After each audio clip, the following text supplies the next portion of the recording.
As we wrap up CFCL Vol 10 Knitwear Plotline, you've witnessed how CFCL, founded in Tokyo in 2020, reimagines traditional knitwear into knitwear by leveraging cutting-edge 3D, computer-aided knitting technology to create sculptural, tech-infused garments.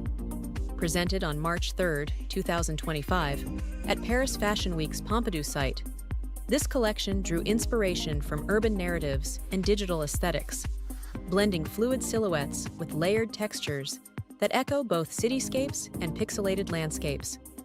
Each look tells a story of innovation and sustainability, reflecting CFCL's mission to redefine contemporary life through responsible design and creative exploration.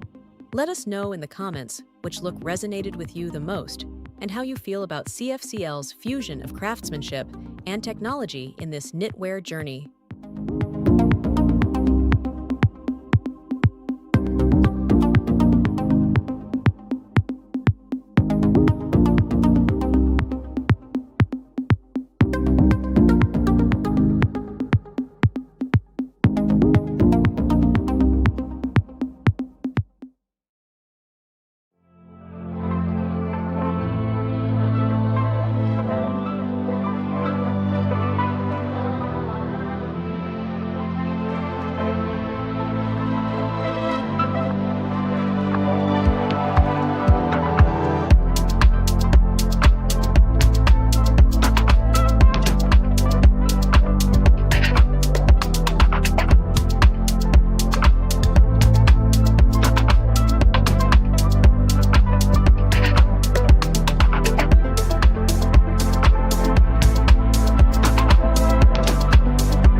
Bahnsen's Fall-Winter 2025 collection, Untitled Flowers.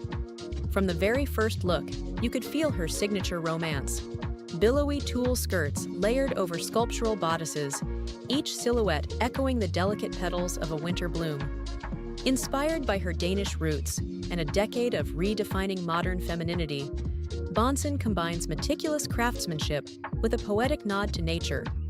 Soft pastels meet unexpected textures, giving each piece both an ethereal glow and a subtle strength. Now we want to know, what did you think of Untitled Flowers, and which look stole your heart?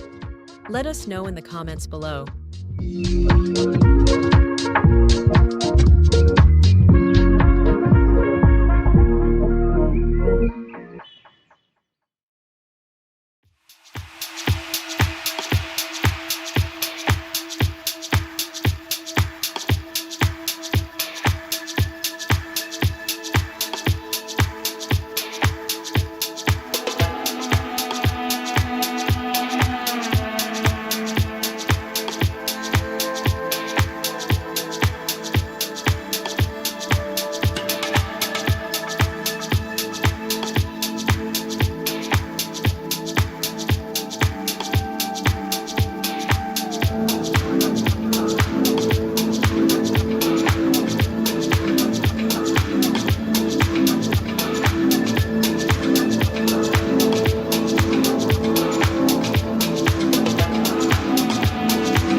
Fashion Week's Autumn-Winter 2025-2026 collection by brand Aspera was a vivid celebration of Kazakh heritage infused with modern silhouettes. Aspera, a label based in Kazakhstan, is renowned for weaving traditional motifs and artisanal craftsmanship into contemporary designs. On the Aspera Fashion Week runway in Turkestan, where designers from across Europe and Asia converge. This season's pieces stood out for their rich textures, sumptuous outerwear, and intricate embroidery that echoed nomadic inspirations. From oversized coats detailed with geometric stitching to elegant knitwear layered beneath structured tailoring, the collection balanced warmth and refinement. Deep jewel tones and tactile fabrics gave each look a sense of heritage dignity, while asymmetric cuts and bold accents injected a forward-thinking edge. Signature elements, such as the hand-stitched motifs drawn from Kazakh folklore, told a story of cultural pride reimagined for today's runway. What resonated most with you? Let us know in the comments which piece captured your attention and why. Which Aspra look would you add to your winter wardrobe? We're excited to read your thoughts.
Wow, what a mesmerizing journey through Bora Aksu's Autumn-Winter 2025 to 2026 collection. Drawing on the tragic romance of Empress Elizabeth of Austria and the designer's own Turkish heritage, Aksu wove a dark fairy tale at St. Paul's Church, layering delicate lace and tulle with Gothic accents like black pom-poms and crocheted epaulettes. Classic silhouettes, think pinstripe skirt suits and tweed riding jackets, were reimagined with modern flourishes, laser-cut floral taffeta, magenta slips, and polka-dot lace capes that hinted at hidden strength beneath fragility. As a brand rooted in romantic storytelling since Central St. Martin's, Bora Aksu once again pays homage to resilient women, this time honoring his late mother's spirit, through garments that feel both nostalgic and utterly contemporary. What did you think of this blend of history, fantasy, and emotion? Let us know in the comments which look stole your heart and why.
Thank you for joining us for Christopher Esber's Fall-Winter 2025 show here in Paris.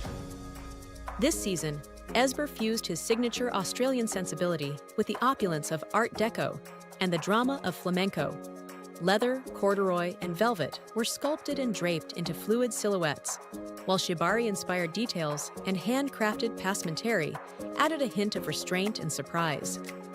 From weighted twills gathered into column dresses to macrame fringe that evoked movement, every look felt both intimate and grand, thanks to custom textiles from French ateliers and a palette ranging from deep maroon and navy to seafoam green and marigold. 15 years after founding his label, and fresh off winning the Andam Award in 2024, Esber continues to evolve. This was his third season on the Paris schedule, and it felt like a masterclass in modern decadence. Now we want to hear from you. Which look spoke to you most, and how do you feel about this interplay of structure and fluidity? Let us know in the comments, and tell us which piece you'll be thinking about long after the show.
asking.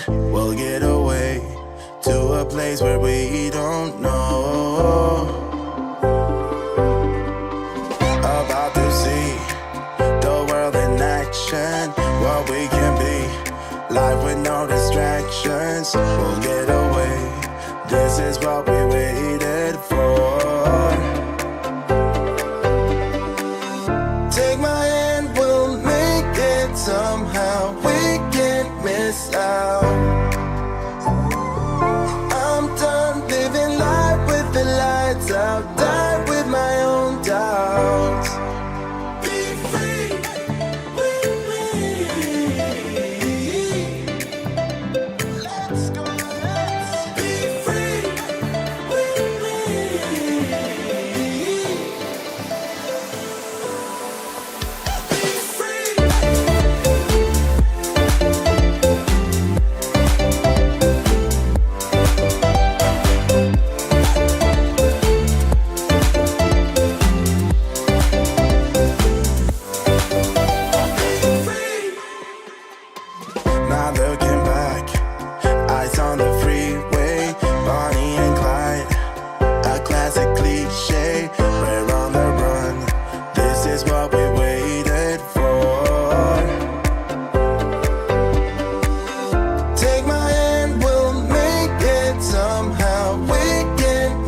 As we wrap up, Christophe Guillarme's Fall-Winter 2025 Amazing Grace collection offered a vivid ode to 1980s Studio 54 glamour, channeling the priestess of extravagance, Grace Jones, through jewel-toned party dresses awash in sequins and crystals.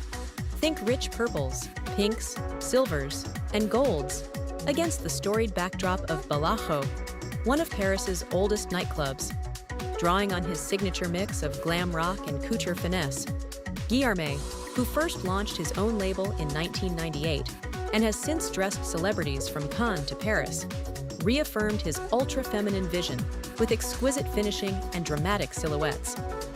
A live performance by Sarah Guillarme and a stunning finale, Look Closed by Miss France Delphine Westpizer, added layers of spectacle to an already electrifying show. What did you think of Amazing Grace, and which breathtaking look captured you the most?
And that was Comme des Garçons' Fall-Winter 2025 Runway, a masterclass in sculptural innovation from Rei Kawakabo, whose label has been redefining fashion since 1969 with its avant-garde, deconstructed aesthetic.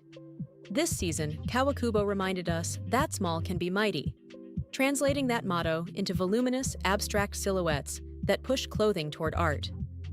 From the intricate layering and unexpected shapes to the subtle nods at contrast and tension, every piece felt like a statement on the power of understatement. What did you think of the show? Let us know which look caught your eye and why.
that wraps up COS's Spring-Summer 2025 runway, where creative director Karin Gustafsson revealed the new Renaissance collection in the ethereal setting of Dionysa Marble Quarry outside Athens.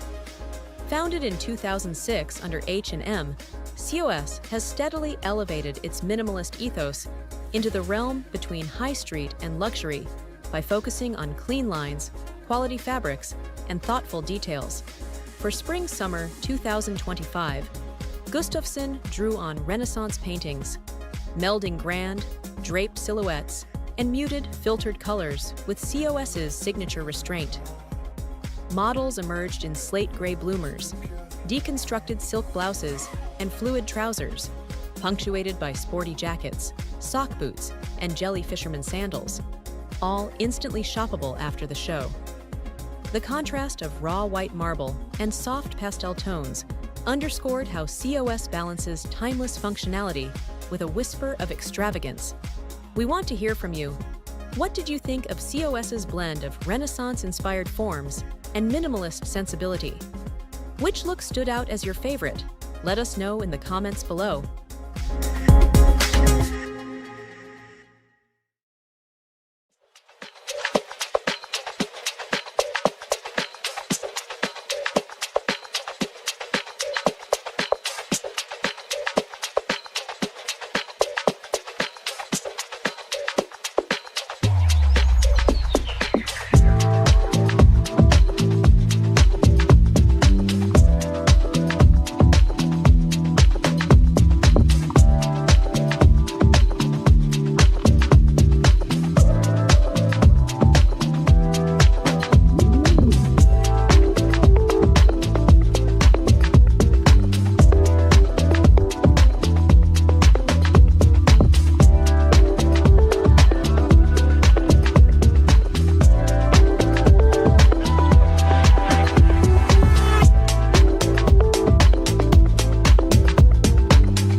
Fall/Winter 2025, where Nicolas de Felice fused the house's 1960s space-age heritage with a modern, playful spirit. The streamlined geometric silhouettes in a stark white, red, and black palette paid homage to André Courage's original futurism, while unexpected touches, like confetti raining down on the runway, turned the show into a celebration of sensuality and joy. From sculptural coats that balance protection and ease to dresses that sculpt the body with clean cuts, every look felt both precise and spontaneous. What did you think of this descent into minimalism and movement, and which look resonated with you the most?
wraps up Kusto Barcelona's Fall-Winter 2025-2026 presentation here in Milan.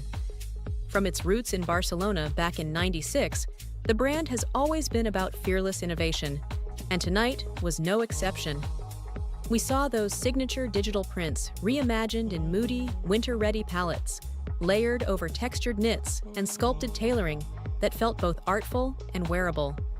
Each look told a story of craftsmanship and creativity, from oversized graphic coats that echo Kusto's rebellious spirit, to sleek separates that reinvent classic silhouettes with unexpected pops of color. It's a collection that honors the label's heritage, bold, experimental, unapologetically vibrant, while pushing forward into new territory of texture and form. What did you think of the show? Drop a comment and let us know which look captured your imagination the most. We can't wait to hear your favorites.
wraps up Kusto Barcelona's Mirage Fall-Winter 2025 runway.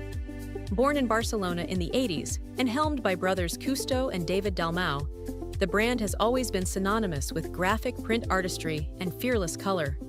Tonight's collection stays true to that heritage, weaving optical illusions and layered textiles into every silhouette. Think shimmering metallic knits that catch the light like a desert haze, oversized outerwear emblazoned with kaleidoscopic motifs, and sculptural tailoring softened by fluid, sheer panels, an homage to the fleeting beauty of a mirage. From the very first look to the finale, Kusto Barcelona married technical innovation, like 3D jacquards and tactile neoprene, with its signature vibrant palette, reminding us why the label remains a pioneer of wearable art. What did you think of Mirage? Which look spoke to you most? And why? Let us know in the comments below.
That was Kusto Barcelona's Light Years Spring Summer 2025 collection at 080 Barcelona Fashion.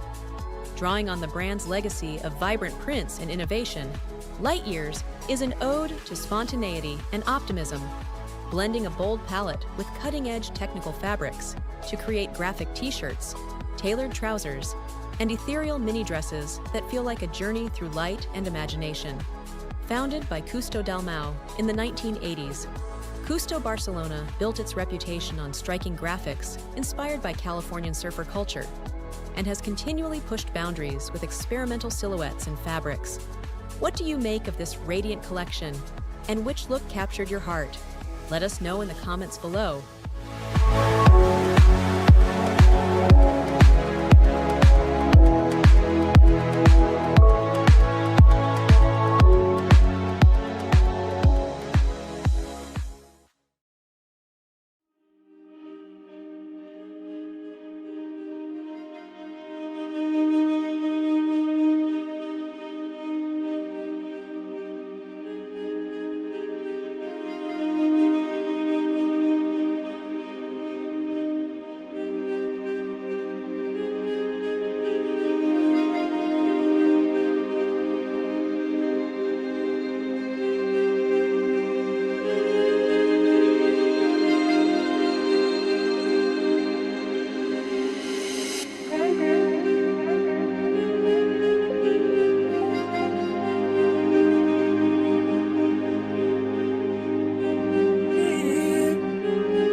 wraps up Dior's Autumn-Winter 2025 to 2026 collection, a seamless blend of heritage and transformation.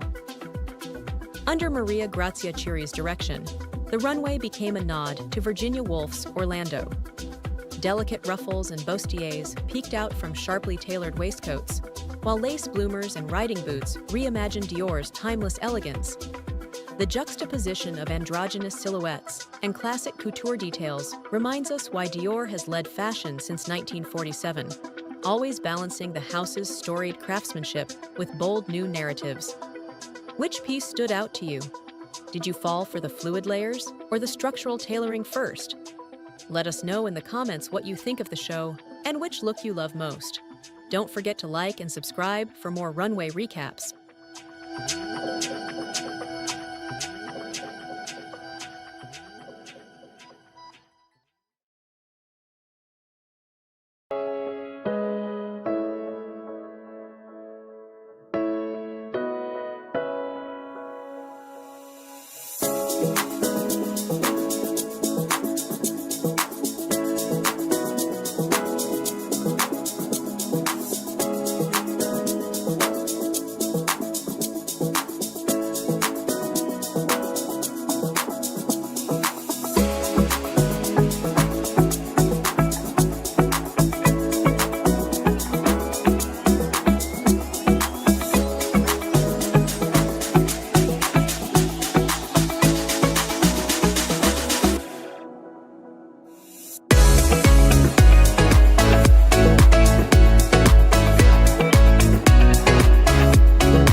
As we wrap up tonight's Nina Ricci Fall-Winter 2025 show, it's clear that Harris Reed has seamlessly woven the house's storied romance into a modern, rebellious spirit.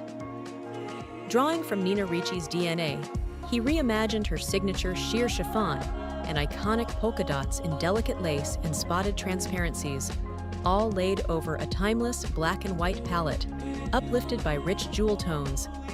Think peridot and ruby, draped in sumptuous velvet and silk grosgrain. The collection also marked the debut of Nina Ricci's first ever NR monogram print across fluid day dresses, while sensuous touches of black satin, lace, jewel-toned faux fur stoles, animal print velvet, fringe, and horsehair paid homage to 1970s nightlife glamour. From the voluminous faux fur collars to the draped silhouettes and intricate monogram motifs, each look felt like a love letter to both the brand's 1932 heritage and its future under Puig. Now we want to hear from you. Which look captured your imagination, and how do you feel about Reed's fresh take on Nina Ricci's timeless elegance? Let us know in the comments, and don't forget to like and subscribe for more Runway insights.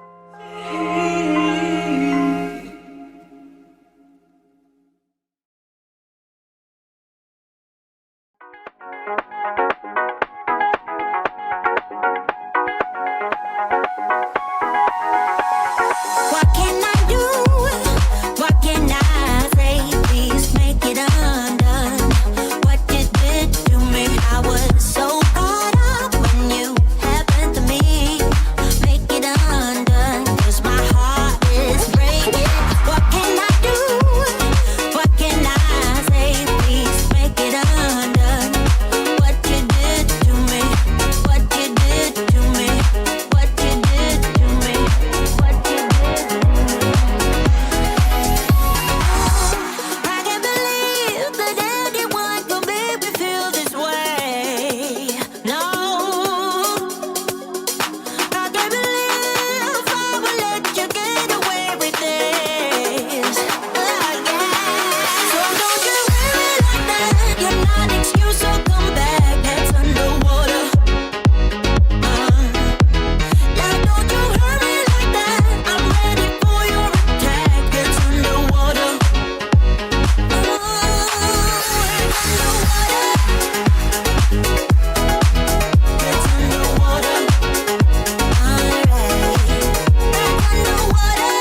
Fall/Winter 2025 Femininities Show, a bold exploration of the feminine by Miuccia Prada that reflected on and reframed what it means to present womanhood through clothing. Through sculptural silhouettes, pointelle knits, satin dresses, and conical bullet bras, the collection rethinks lingerie and tailoring, revealing intimate layers with a tender yet confident sensuality that challenges traditional contours.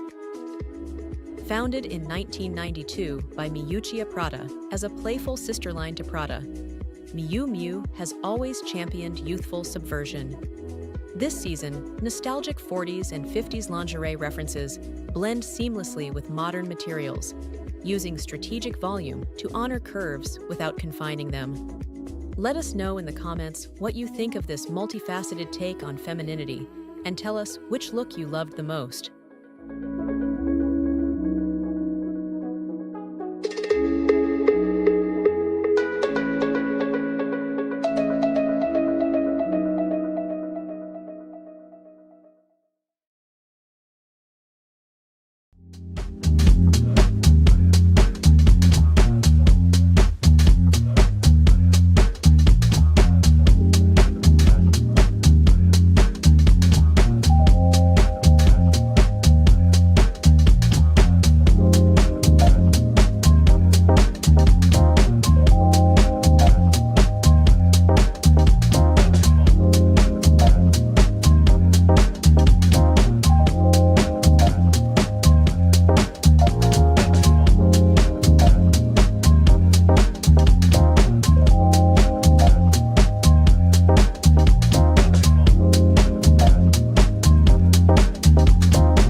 As the lights dim on Hermano Cervino's Fall-Winter 2025-2026 runway, we've witnessed the house's signature blend of Tuscan craftsmanship and modern sensuality. Luxurious wool coats cut with sharp tailoring, sumptuous leather accents bringing an edge to soft knits, and delicate lace details that recall the brand's dedication to femininity and texture. Founded in 2000 by Ermanno Daeli and Tony Cervino, this season continues their story, melding bold silhouettes with intricate embroidery and unexpected fabric pairings, from rich velvet to shearling trims, all evoking a confident yet refined allure. Each piece felt like a chapter in the label's narrative, an ode to Italian heritage infused with contemporary attitude. Now we want to hear from you. Which look spoke to you most, and what did you love about how Cervino balanced strength and elegance this season? Let us know in the comments below. Your thoughts shape our next deep dive into the world of fashion.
And that wraps up Heel's Fall Winter 2025-2026 showcase here in Paris.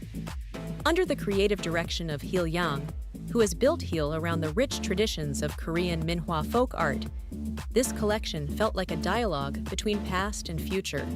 From the first look, we saw bold, hand-painted motifs reminiscent of traditional Korean folk paintings, reimagined on winter-ready outerwear and sculptural coats.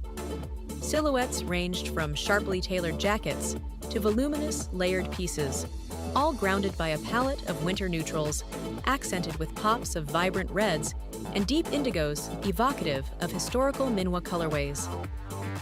Textures played a starring role as well, with artisanal embroideries and handcrafted details bringing a sense of heritage craft into a contemporary context.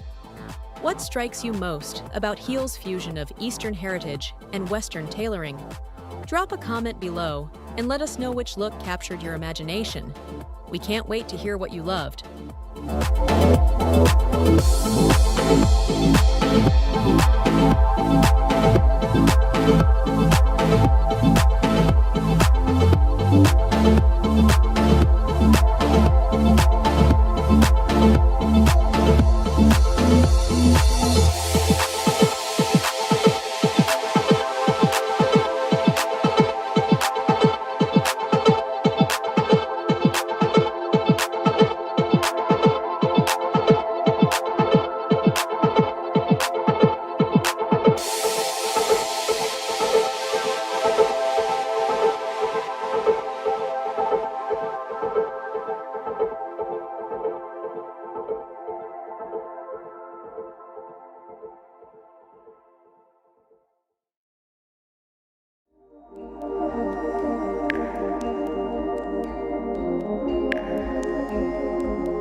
Riches Déprimés was founded in 2012 by Henri Alexander Levy and has since become synonymous with avant-garde, luxury punk couture that deliberately rejects mainstream appeal. Drawing on influences from late 1970s, French punk streetwear, and 1980s Japanese avant-garde movements, the brand operates under a philosophy of elitist scarcity. Each piece is produced in extremely limited quantities, with price points that turn garments into statements as much as they are functional designs. For Autumn-Winter 2025, ERD presented a collection conceived as an introspective commentary on the designer's inner war, the tug-of-war between subconscious impulses and conscious control, instinct versus discipline, and the struggle of a self-funded indie label facing off against luxury's established power structures. The show notes proclaimed, "Beauty does not vanish," underscoring that even amid conflict and contradiction, art and aesthetic persistence prevail. So, what did you think of Enfants Riches Déprimés' Autumn-Winter 2025 vision? Which look spoke to you the most, and how do you feel about the interplay of instinct and discipline on that runway? Let us know in the comments below.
the Givenchy Fall-Winter 2025 Women's Wear Show, Sarah Burton's debut at the helm of this storied house is nothing short of a masterclass in heritage and innovation.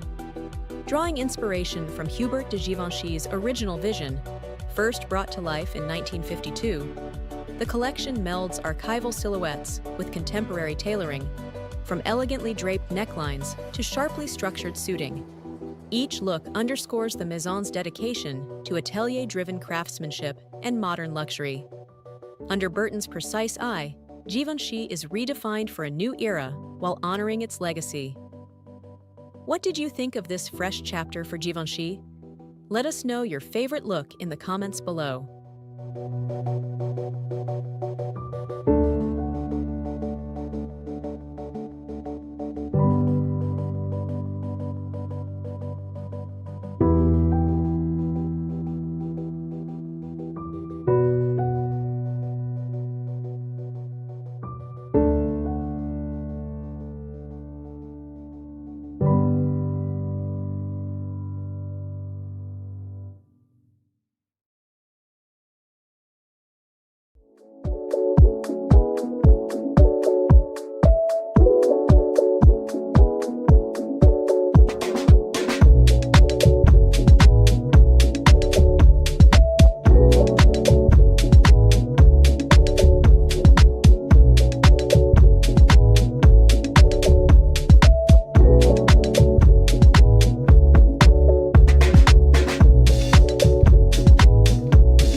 That was Elisabetta Franchi's Fall-Winter 2025 collection, showcased in the opulent rooms of Palazzo Acerbi, a fitting backdrop for a brand that celebrates confident, unapologetic women. Throughout the show, sharp 90s-inspired tailoring met seductive details. Faux croque leather and denim pencil skirts sculpted the body alongside jersey dresses with daring cutouts. The palette of black, coffee brown, and deep merlot added depth and sensuality, while faux fur trims and vinyl accents brought drama to each silhouette. True to Franchi's ethos, every look felt both empowered and elegant, reflecting her commitment to designing pieces that women want to wear with confidence. What did you think of the collection, and which look stood out to you the most?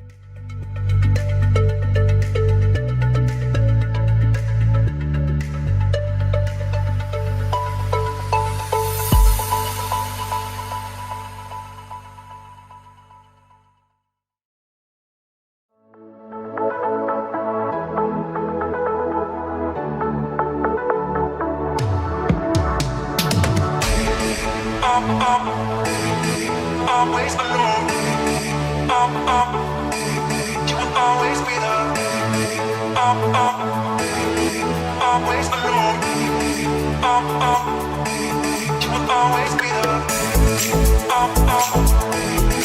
Always alone.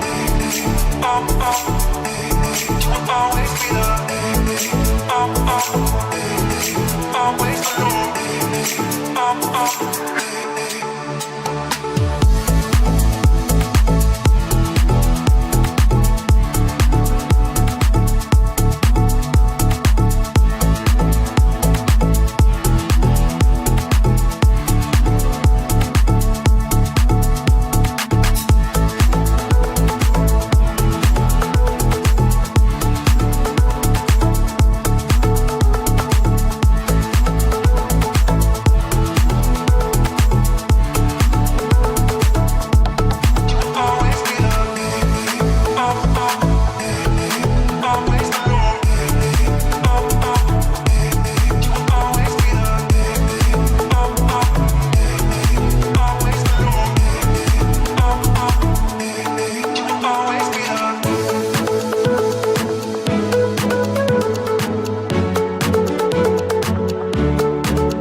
Thomas A. Edison, the inventor of the phonograph, has never before permitted his voice to be recorded for the public.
Giambattista Valli's Fall Winter 25 to 26 collection reaffirms the house's legacy of couture-inspired elegance, showcasing cocooning, body-hugging bouclés in ivory and pastels, delicate chantilly and lurex lace, and hand-embroidered poppy motifs that merge artisanal savoir-faire with a modern, minimalist sensibility. Since launching his eponymous brand in 2005, Valli has been celebrated for translating the romance of Italian couture into ready-to-wear, and this season's pieces, from sequined tuxedo-inspired ensembles to fluid gold-draped gowns, underscore his reputation for feminine sophistication and textural innovation. What did you think of the show, and which look captured your heart the most?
And that's a wrap on Francesca Liberatore's Fall-Winter 2025 to 2026 collection, where artistic expression met timeless craftsmanship.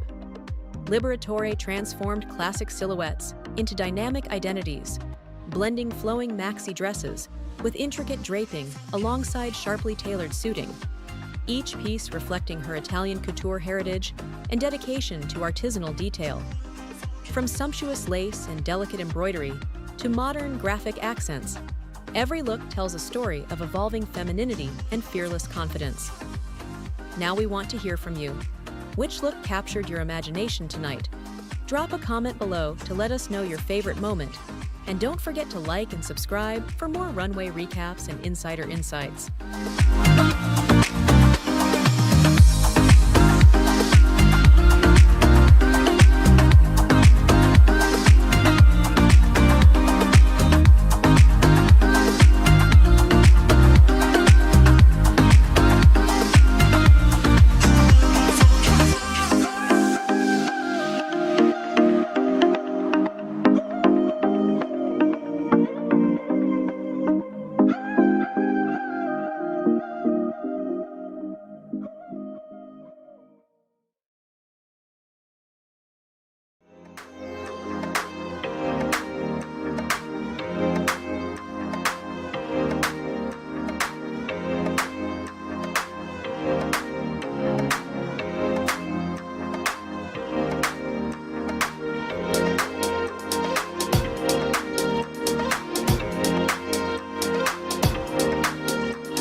Thank you for joining us for Emporio Armani's 2025 Fall-Winter Women's Wear Show.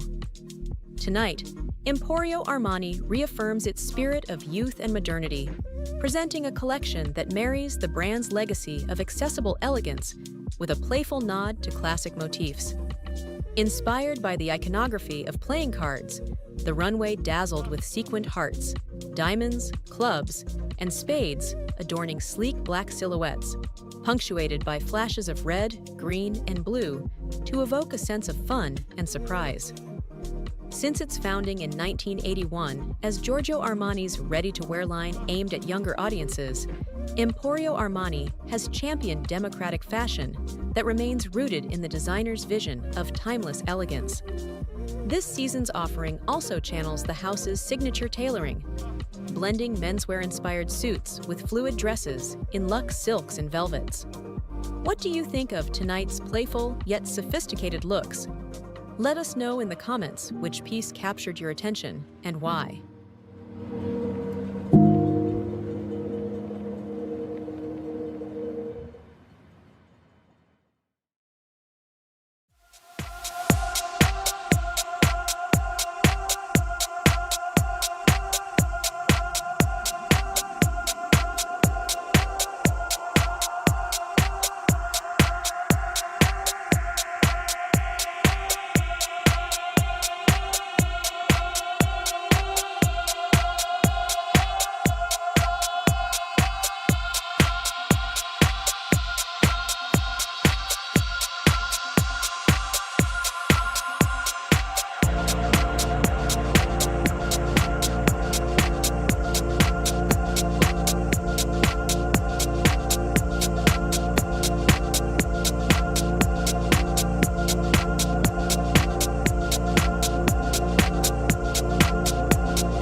up Giorgio Armani's Fall-Winter 2025 women's collection, you can't help but notice the signature Armani elegance.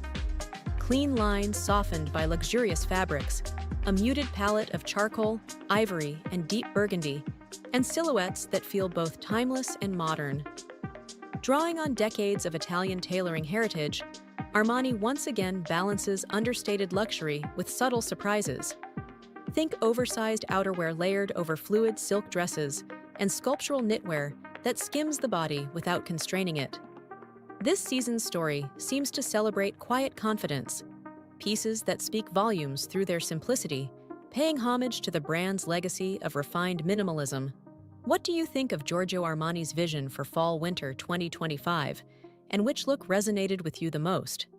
Let us know in the comments below.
And that wraps up Dior Fall 2025.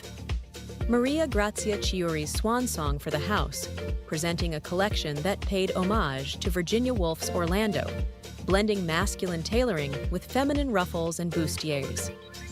Drawing on archival silhouettes from Gianfranco Ferré and John Galliano, the show revisited iconic Dior codes through lace-up riding boots paired with leather jackets and delicate lace bloomers, marrying history with modernity. With 79 looks in total, the collection offered a journey through Dior's storied past, from the reimagined bar jacket in new materials to voluminous skirts that nodded to Christian Dior's new look legacy. It was a celebration of the house's enduring craftsmanship and visionary spirit, closing with models flooding the runway in a powerful final tableau that underscored Dior's timeless allure. What did you love most? Let us know in the comments which look captured your imagination and how you feel about this poignant chapter in Dior's history.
wrap on Ferragamo's Fall-Winter 2025 Director's Cut.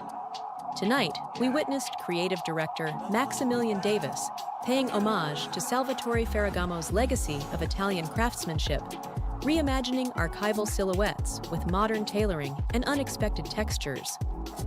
From the sculpted shearling coat to the sleek leather boots, each look fused timeless elegance with a cinematic edge. Think exaggerated collars, fluid draping, and rich jewel tones that felt both nostalgic and utterly fresh.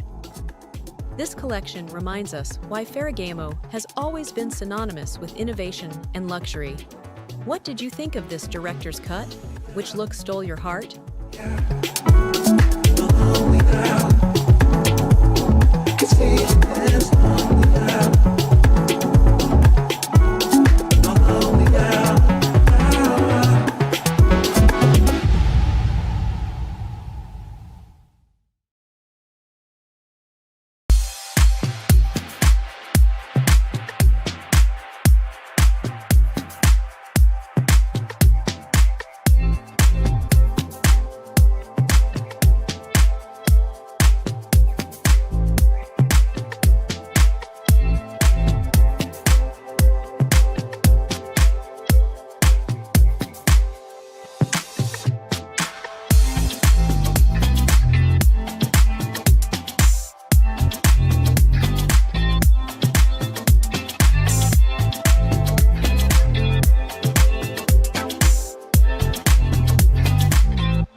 On Roberto Cavalli's Fall-Winter 2025-2026 Pompeii Future Show.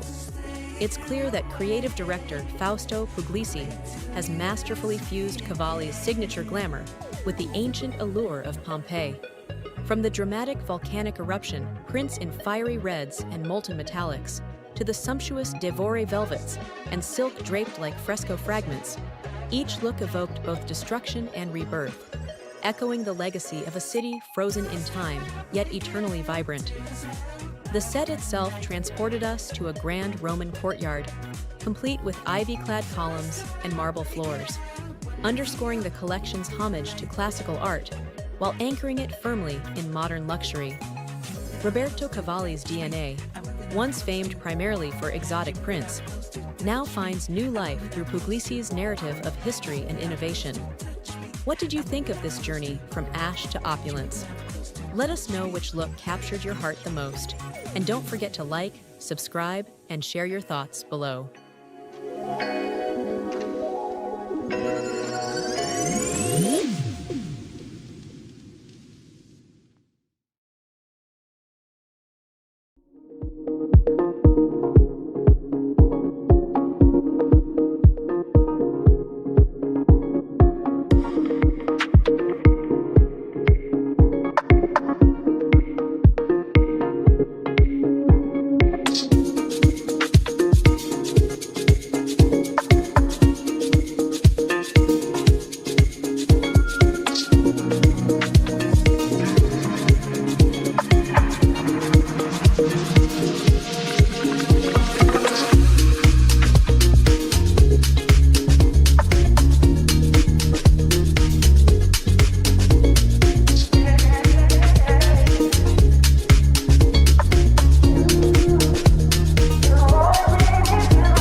And that wraps up Schiaparelli's Fall-Winter 2025 to 2026 Lone Star Ready-to-Wear show. Under Daniel Roseberry's creative direction, this collection draws from the women in his life, asking how they dress daily, what makes them feel both special and comfortable, and what they truly want from their clothes. By blending feminine and masculine archetypes, each look fuses bold tailoring with fluid silhouettes, while surrealist details, like trompe-l'oeil accents and unexpected embellishments, pay homage to Elsa Schiaparelli's storied legacy of avant-garde artistry. What do you think of this exploration of strength and femininity?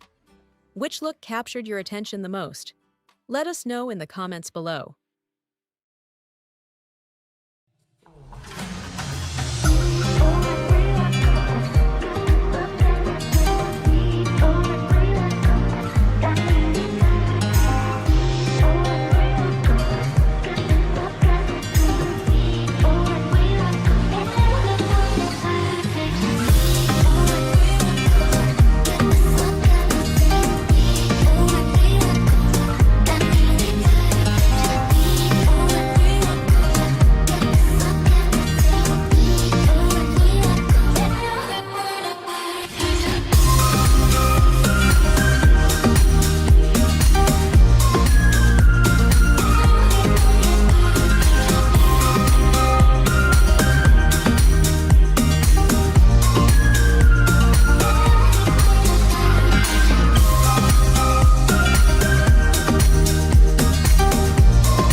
just seen, Julian Klausner's debut for Dries Van Noten, Women Autumn-Winter 2025-2026, is a celebration of transformation, the quiet yet powerful dialogue between past and future at the heart of Dries Van Noten.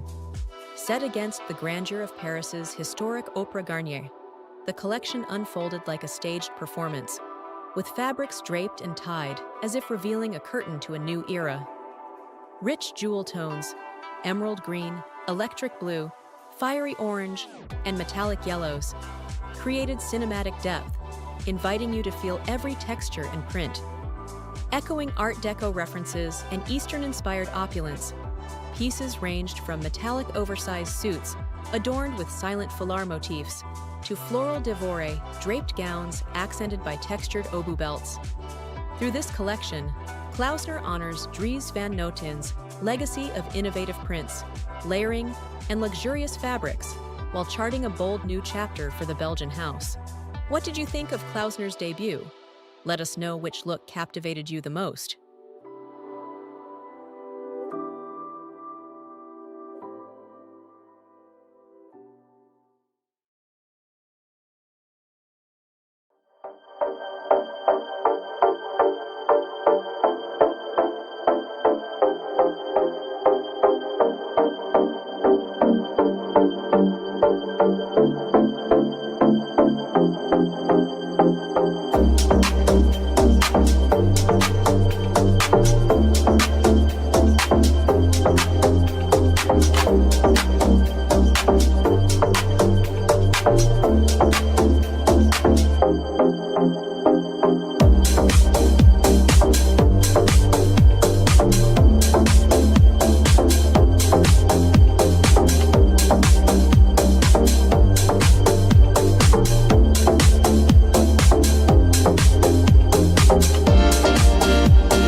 That was Etro Magma, Etro's Fall-Winter 2025-26 collection, a true testament to the brand's heritage and contemporary vision.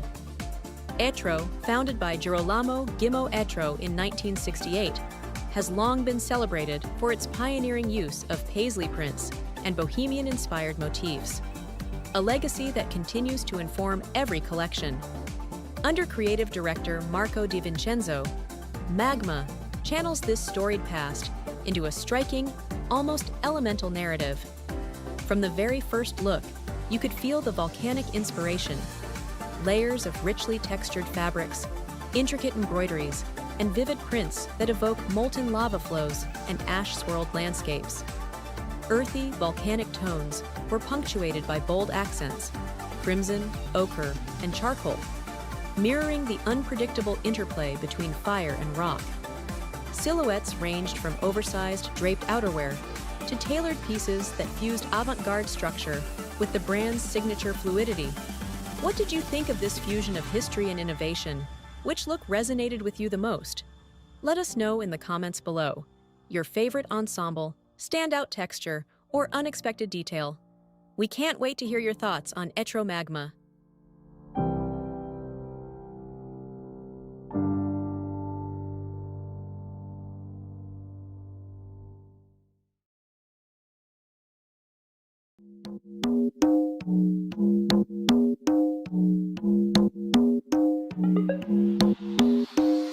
Hiding in the dark, but we can see it through the lens that has captured us. So don't let it go.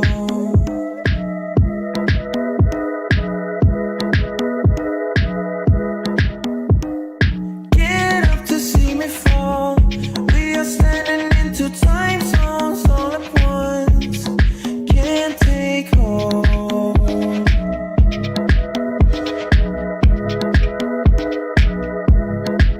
Our minds are far apart, but we don't need to talk. S-I-L-E-N-T, we don't need our words to speak. S-I-L-E-N-T, let your body set you free. S-I-L-E-N-T, follow me, I'll take the lead.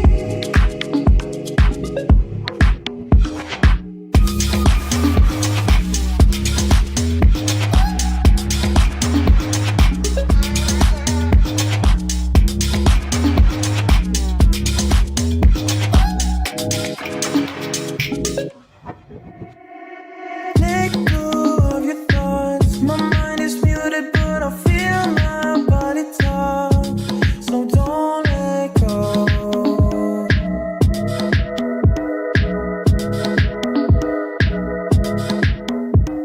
Stand by the water's edge. I touch the surface and I feel you and we connect.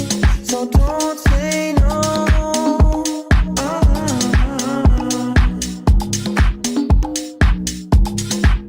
Our minds are far apart, but we don't need to talk. S-I-L-E-N-T, we don't need our words to speak. S-I-L-E-N-T, let your body set you free. S-I-L-E-N-T, follow me, I'll take the lead.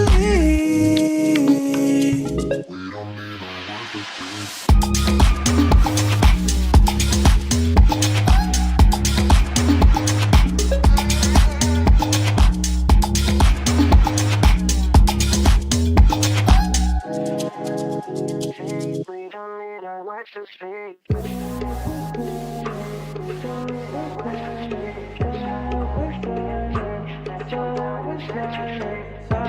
we're silent. Silent, we're silent. Silent, we're silent. Silent, we're silent. Silent, we're silent.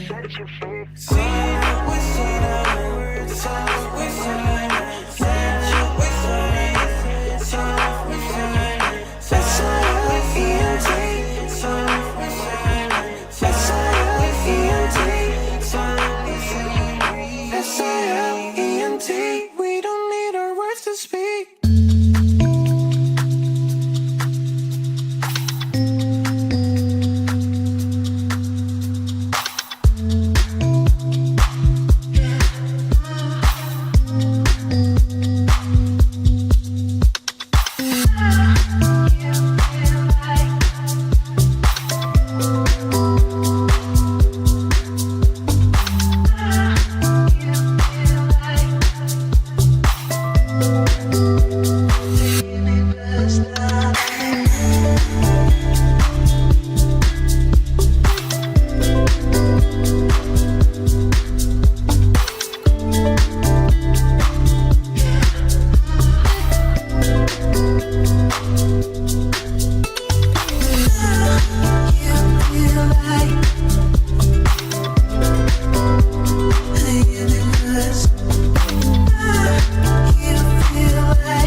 That was Versace's Fall-Winter 2025 collection, where Donatella pays tribute to the house's bold lineage while pushing it into the future.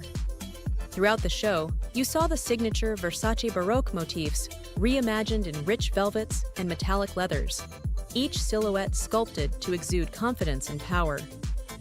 Gold hardware and sculptural tailoring nodded to Gianni's original vision, while unexpected pops of jewel tones reminded us that Versace always dances on the edge of drama and elegance. This season's story? A celebration of strength and femininity, honoring heritage prints even as new textures and proportions take center stage. So tell us, what did you think of the collection, and which look spoke to you the most? Let us know in the comments below.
curtain rose, Georges Obeka's Ready-to-Wear Fall 2025 collection celebrated the modern woman's journey, blending Lebanese couture craftsmanship and revolutionary embroidery techniques to exude strength, sensuality, and dignity.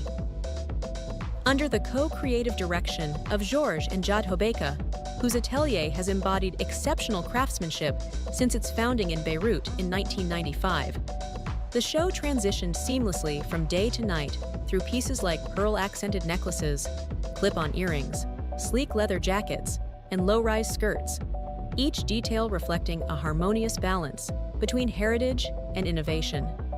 Which look resonated with you the most?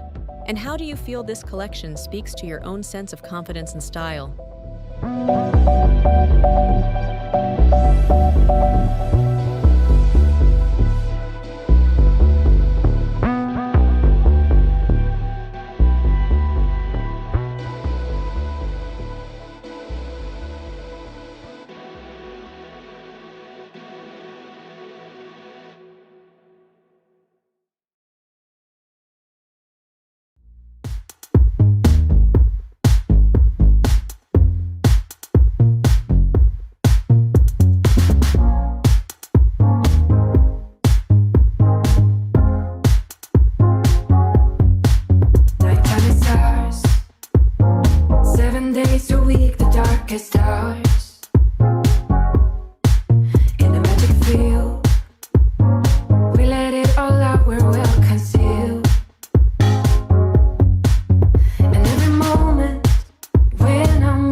is Jenny's Fall Winter 2025-2026, Tribute to the Merit of Women, where heritage and modernity intertwine to honor feminine strength. Rooted in Jenny's legacy since 1961, this collection revisited signature Italian craftsmanship. Think precision tailoring meets fluid draping, celebrating women's resilience through sharp shoulders, sculptural knits, and luxurious wool blends. Rich jewel tones and metallic accents underscored the idea of merit, while delicate lace and soft silk layers reminded us of grace under pressure. Each look felt like a chapter in a woman's journey, bold yet nuanced, confident yet compassionate. What did you think of this tribute to women's merit? Which look spoke to you most, and why? Let us know in the comments below.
have it.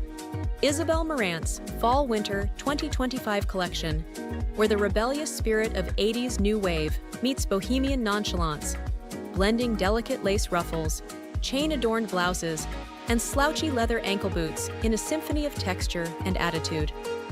Marant, who launched her eponymous label in 1994, remains true to her Parisian roots by fusing delicate craftsmanship with edgy streetwear influences, inviting us to explore identity through fabric and form. Tell us, which look captured your imagination tonight? And what do you think about Marant's fearless fusion of past and present?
a journey. Fiorucci's Fall-Winter 2025 Beatitudo collection, helmed by creative director Francesca Muri, invites us into an artificial paradise where winter and summer coalesce in a vibrant symphony of contrasts. With bold Hawaiian florals dancing alongside ethereal angels printed on chiffon clouds, and even a standout dress crafted from Polaroid snapshots of sun-soaked holidays, the collection embodies a purposeful celebration of joy, freedom, and the playful irreverence that has defined Fiorucci since Elio Fiorucci founded the brand in Milan back in 1967. As Fiorucci continues its legacy of blending art, music, and fashion into immersive experiences, Beatitudo reminds us that bliss can be found in the unexpected collisions of color and memory. What did you think of this whimsical exploration of contrasts? Let us know which look spoke to you, and share your favorite moments in the comments below.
And that was Anton Giulio Grande's Fall-Winter 2025 AGG on the Road collection, premiered at Milan Fashion Week.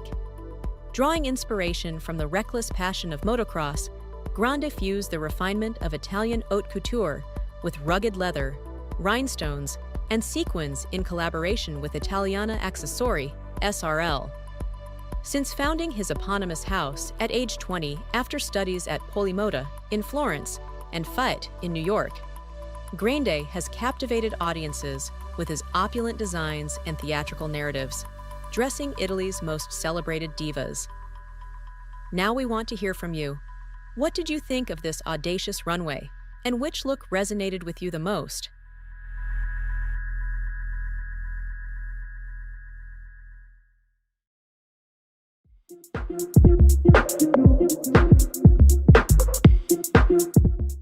Hey Fashion Fam! Welcome back to tooStylish. Today, we're taking you straight to the front row of J.W. Anderson's Spring-Summer 2016 Women's Show, one of London Fashion Week's most talked about presentations. Trust me, you don't want to blink, because Jonathan Anderson's Woman's Odyssey is packed with surprises. Stick around until the end of the video, and we'll dive into whether this collection truly balances artful rebellion with wearable elegance, or if it leans too hard into experimental territory. Ready to decode all the drama? Let's go.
Picture this, a mirrored gold and silver runway reflecting every glint of metallic fabric, with rose gold benches lining the sides. An otherworldly stage for a story Jonathan Anderson calls a woman's odyssey. Before the first model even steps out, you're immersed in mystery. Instagram teasers drop cryptic dictionary definitions of anonymity, fame, and joke, setting up a conceptual puzzle. Backstage, Jonathan whispered that he wanted to slice through one moment in time, pulling together everything happening now and then, from medieval princess silhouettes to 80s street art. Even the soundtrack plays into this mashup. Fran Lebowitz riffing on creativity, while Rihanna's Only Girl in the World pulses through the speakers, priming us for a show that's equal parts highbrow mindbender and pop culture rush.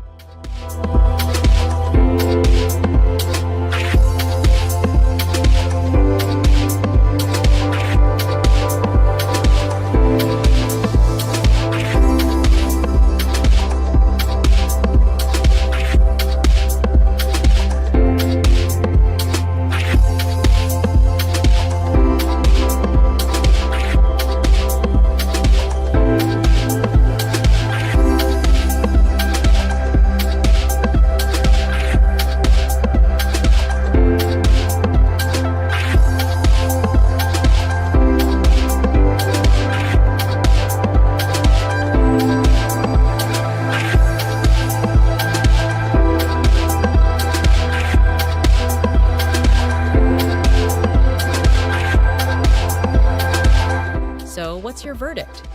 Did J.W. Anderson's Spring-Summer 2016 collection nail that woman's odyssey, blending medieval regality with pop art edge? Or did it leave you more puzzled than inspired? Drop your favorite look in the comments and smash that emoji that sums up your vibe. If you loved this breakdown, hit like, subscribe, and ring the bell so you never miss our front row recaps. Thanks for watching, Fashion Fam. Stay stylish, and I'll catch you in the next one.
that's a wrap on Balmain's Fall-Winter 2025 runway.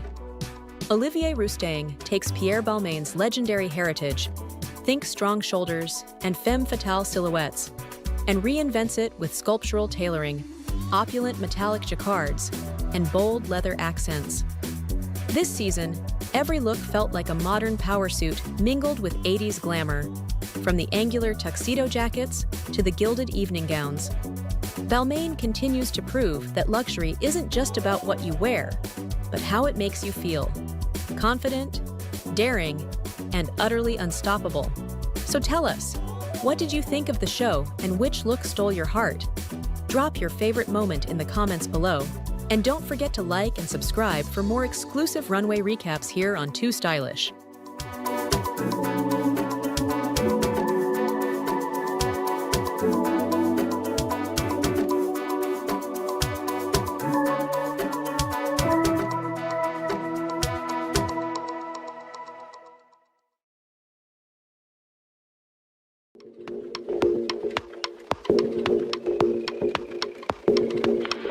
Hey fashion fam, welcome back to tooStylish, your backstage pass to the world's most epic runways. Today we're jetting off to New York Fashion Week 2014 to dive deep into Prabal Gurung's fall collection, an unforgettable fusion of Himalaya heritage and city cool energy. Watch all the way through, because later we'll break down the show-stopping finale gowns and you'll want to vote. Which look would you rock on your own feed?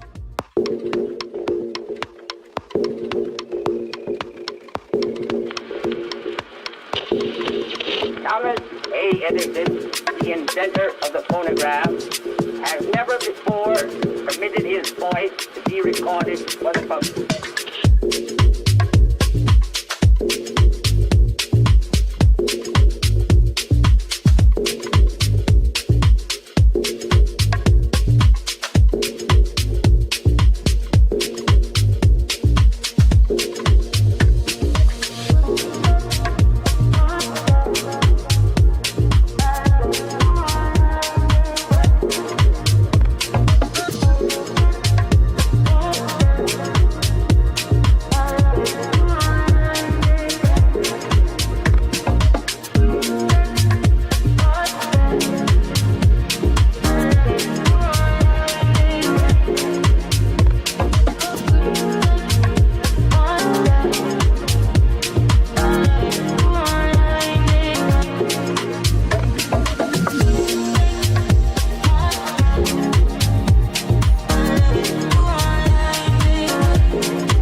Prabal Gurung, born in Singapore, raised in Kathmandu, now ruling the New York scene, hit his 5th anniversary in style. For fall 2014, he tapped his Nepalese roots, borrowing drape techniques from monastic robes and color blocking straight from the Mustang Festival markets. Think oversized cable knits inspired by Sherpa jackets, chiffon skirts that echo traditional sarongs, and jacquard prints pulled from local artisans' looms. Gurung didn't just show clothes. He told a story of rugged mountain chill meeting metropolitan edge. Deep burgundies, marmalade oranges, and monk robe reds clashed with slate gray tailoring, so you felt both warmed by culture and sharpened by city slickness. It was layering mastery at its finest, transforming ancient craft into next-level streetwear. Make it undone. What you did to me, what you did to me, what you did to me, what you did to me. I can't believe the daddy one could make me feel this way. No, I can't believe I will let you get away with this. So don't you worry like that. You're not an excuse, so come back. That's underwater. Now don't you hurry like that. I'm ready for your attack. It's underwater.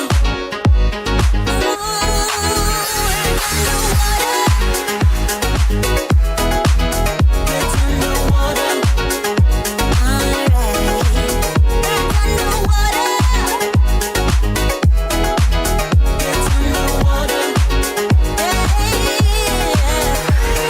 What can I do? What can I say? Please make it undone. What you did to me, I don't know what to do. Will I ever love again? Make it undone, 'cause my heart is breaking. What can I do? What can I say? Please make it undone. What you did to me, what you did to me, what you did to me, what you did to me. I can't believe the daddy one. First up, the cable knit sweater over a high-slit chiffon wrap. Pure cozy meets sexy, your ideal fall to winter transition. Then, the monk robe-inspired drapes in saffron and scarlet. Instant mood boosters, perfect for any head-turning Insta-shot. Mid-show, eyes were glued to the jacquard collages, silk panels and art gallery prints that felt both chaotic and so cool. And don't miss the tiny bells sewn into those strappy sandals, an unexpected nod to Nepalese festivals that jingled down the runway. So, fashion fam, did Prabal Gurung nail the perfect blend of heritage and modern flair? Which look are you adding to your wish list? Drop your top pick in the comments. Smash that. Like if you're here for bold color pops. And don't forget to subscribe and ring the bell so you never miss a runway deep dive. Thanks for watching tooStylish. Stay cozy, stay chic, and I'll catch you in the next one.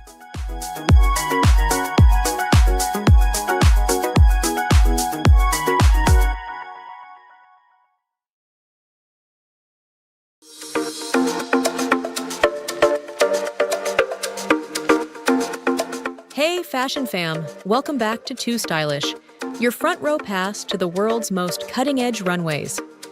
Today we're about to dive into Preciat's Spring-Summer 2025 Burning Era show from Paris Fashion Week. Stick around till the end, because we're unpacking how Vincent Preciat blends performance art, upcycled couture, and a call to action on sustainability. Trust me, you've never seen a desertscape runway quite like this.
Preciat's Burning Era isn't just a collection, it's a manifesto.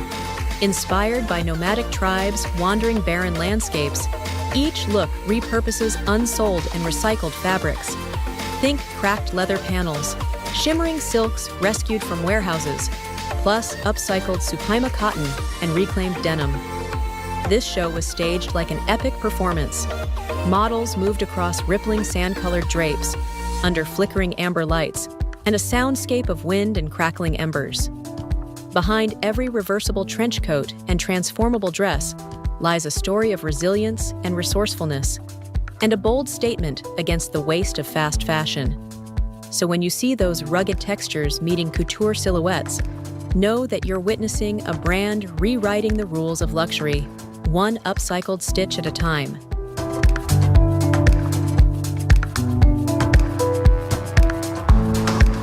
I'm going crazy, crazy.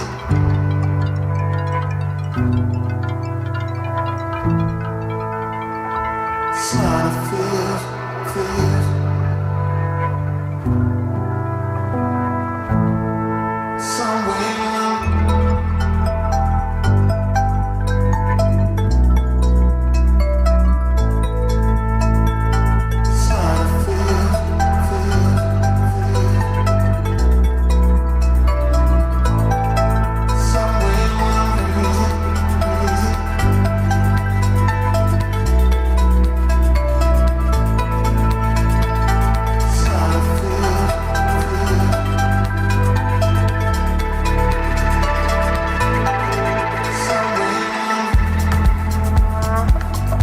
Right out of the gate, the opening looks layer-distressed PVC over fluid linen, an edgy nod to Preciat's Paris street roots fused with high-fashion precision. Feel that tension? It's the collision of decay and rebirth. Notice the reversible biker jackets that zip off into standalone vests. Preciat's modular design lets you remix your look on the fly, echoing the survival tactics of desert nomads. Those hand-embroidered sequins and intricate needlework? Each piece took weeks to craft, proving that sustainability and craftsmanship can, and must, go hand in hand. Mid-runway, the scenography intensifies. Towering dunes drop into view, bathed in fiery reds. It's a striking reminder of our planet's fragility. But the collection never loses hope. Multifunctional skirts convert into shawls, and detachable panels turn dresses into capes, inviting us to rethink clothing as a living, adaptable toolkit. All right, fam. What was your standout moment from Preciat's Burning Era? Did those upcycled textures ignite your imagination? Drop your favorite look in the comments, and let's chat sustainability in style. If you loved this deep dive, smash that like button, subscribe for more exclusive tooStylish runway reviews, and ring the bell so you never miss an insider breakdown. Thanks for watching, stay bold, stay stylish, and I'll see you in the next one.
And that's a wrap on Anteprima's Fall-Winter 2025-2026 collection, a season where fashion becomes living art.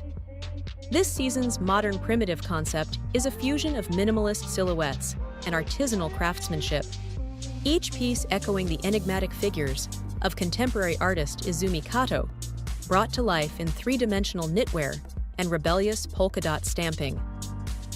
Founded in 1993 by Tokyo-born Izumi Ogino, Anteprima made history in 1998 as the first Japanese female designer to debut at Milan Fashion Week, building a legacy of timeless luxury and the iconic wire bag that still defines the brand's DNA today.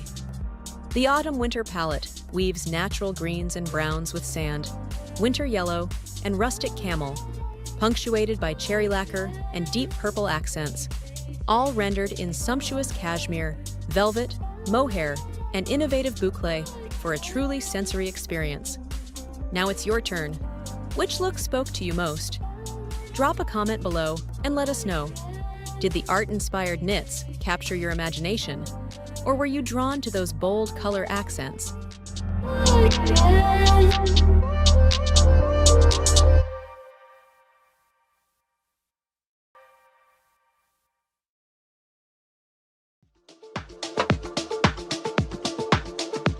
Hey fashion fam, welcome back to tooStylish, where we break down the world's wildest runways just for you. Today, we're diving into J.W. Anderson's Women's Spring-Summer 2023, where neon arcade vibes collide with high-fashion surrealism. Stick around till the end to see how Jonathan Anderson turned everyday digital junk into runway gold.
at London Fashion Week inside a neon-lit Soho Casino arcade.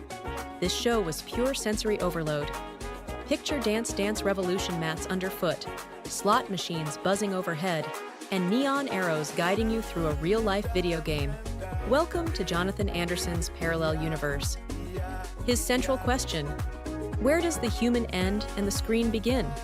To answer it, he lifted dollar stock images, goldfish in plastic bags, world maps, tropical sunsets, and splashed them across silk dresses and knit sets.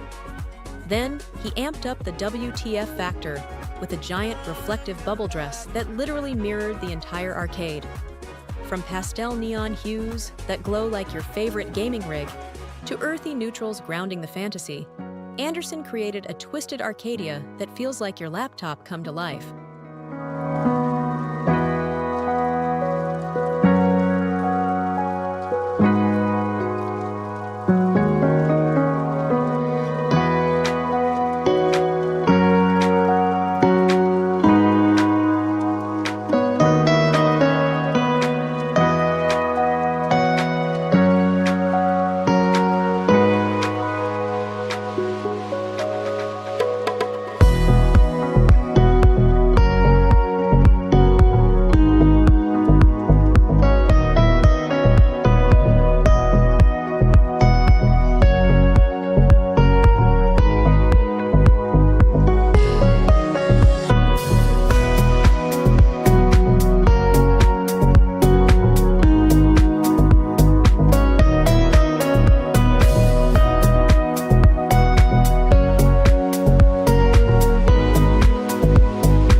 What do you think?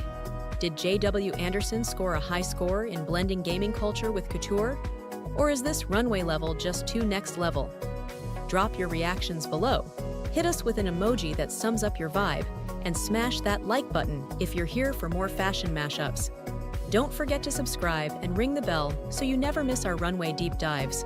Thanks for tuning in, Fashion Fam. Stay lit, stay stylish, and I'll catch you in the next one.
And that wraps up Anne Rilagi's Autumn-Winter 2025-2026 Screen Collection, a true fusion of cutting-edge technology and poetic craftsmanship.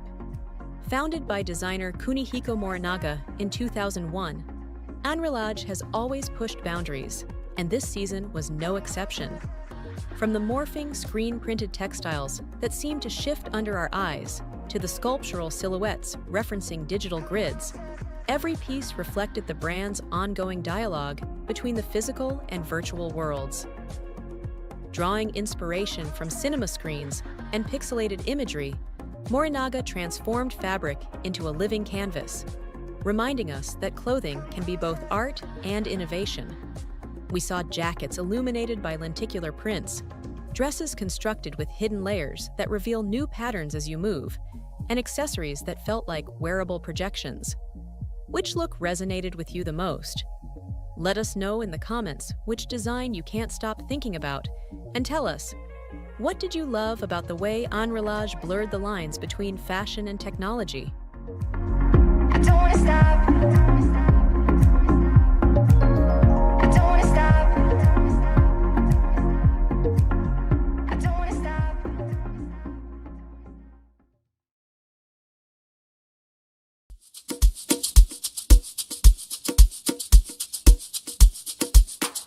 Hey Fashion Fam!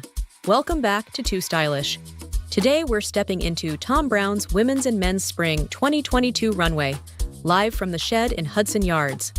Known for his miniaturized proportions and theatrical storytelling, Browne takes us on a surreal journey that blurs the line between uniform and art. Stick around as we unpack whether this show, complete with living garden sculptures, penny farthing riders, and layered tulle rainbows, truly redefines the American suit or simply doubles down on Browne's signature theatrics.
established his label in 2001 by pitching precision tailoring against the casual jeans and t-shirt norm.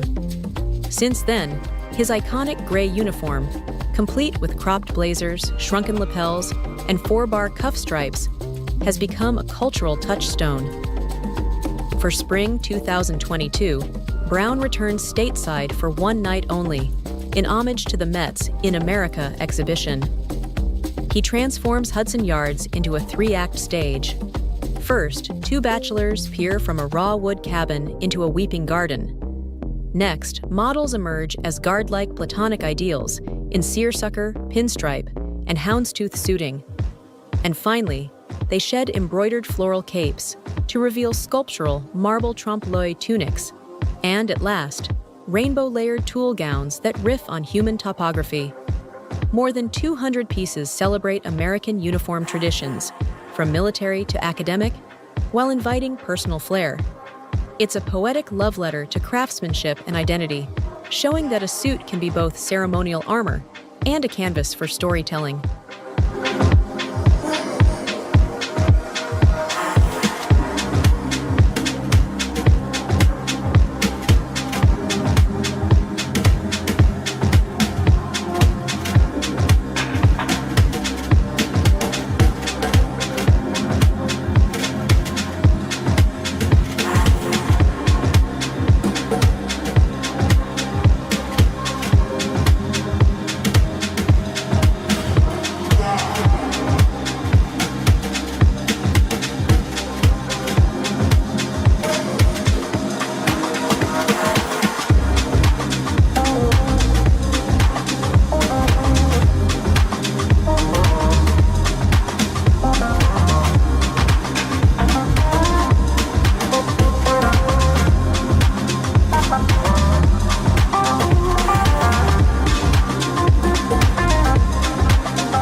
By mid-show, the gray suiting takes on new form.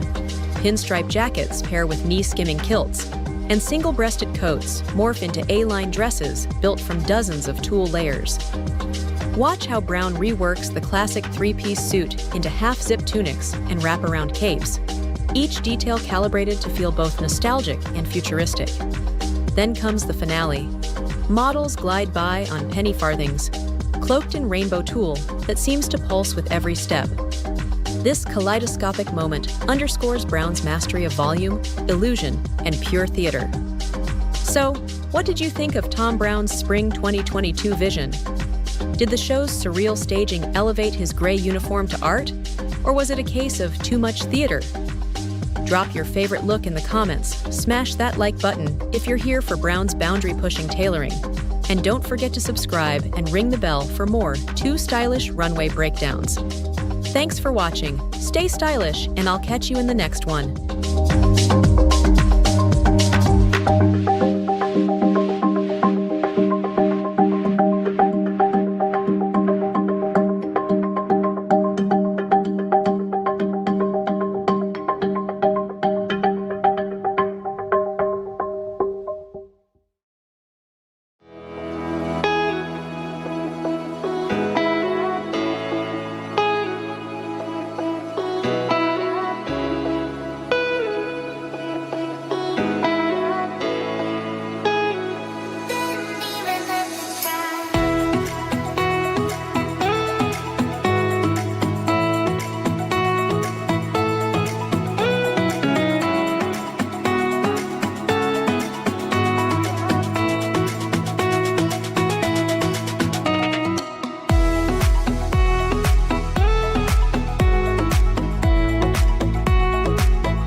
Fashion Fam. That's a wrap on Anne de Meulemeester's Autumn-Winter 2025 show, which opened with the mantra, "One finds oneself only by getting lost into the unknown, discovering new grounds." Under Stefano Gallici's creative direction, this collection was an introspective journey between loss and rediscovery, where every piece felt imbued with personal history and emotional resonance. The looks pulsed with desire through precise tailoring and stripped-down silhouettes, punctuated by utilitarian fastenings and stark black and white contrasts that felt both raw and refined. Even the accessories, like oversized custom Ray-Ban aviators hung on beaded chains, reinforced that duality of grit and grandeur. So, what do you think of this hauntingly beautiful exploration of self and style? Which look spoke to you most? Those deconstructed leather trenches, the sculptural drapery, or maybe the unexpected denim-turned-ivory pieces? Drop your thoughts below and tell us which is your favorite look from this season.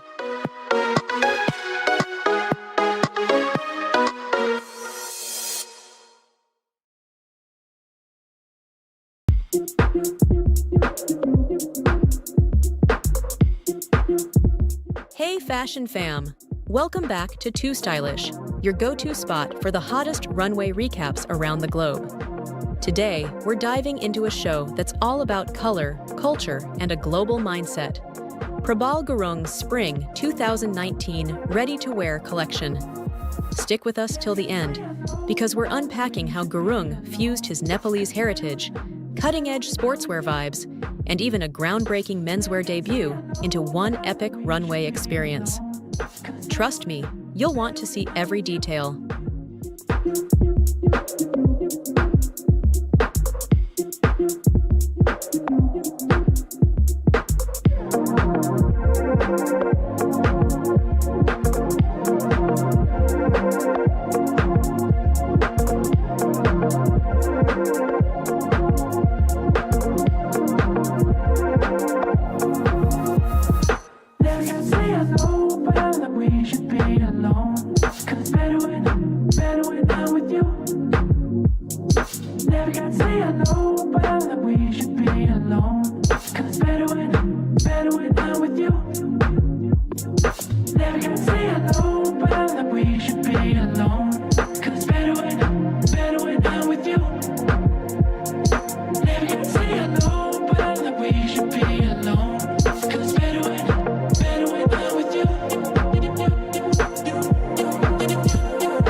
Picture this. You walk into Spring Studios, and the first thing you see are prayer flags crisscrossing overhead, skeletal branches entwined with vibrant streamers, and dead leaves scattered across the floor, like a technicolor forest meets the foothills of Nepal. It's a nomadic voyage, as Gurung himself calls it, inspired by his journey from the remote villages of Nepal all the way through Tokyo, London, Mumbai, and beyond. This immersive set isn't just for show. It's a statement about erasing borders and celebrating global unity. But it gets better. Gurung teamed up with the Ranatharu women of Nepal, whose matriarchal community has long embroidered textiles as acts of cultural resilience, to handcraft everything from organic cotton knits to tie-dye cashmere. Think artisan-made pieces glowing in neon hues, magenta, lime, cerulean, and tangerine dancing together. And yes, those aren't just pretty colors. They symbolize the vibrancy and diversity of every corner of the world.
Now let's talk clothes. Gurung's athletic meets elevated vibe hits hard with strategic cutouts, climbing cord pull cinches, and oversized windbreakers reimagined as effortless statement pieces.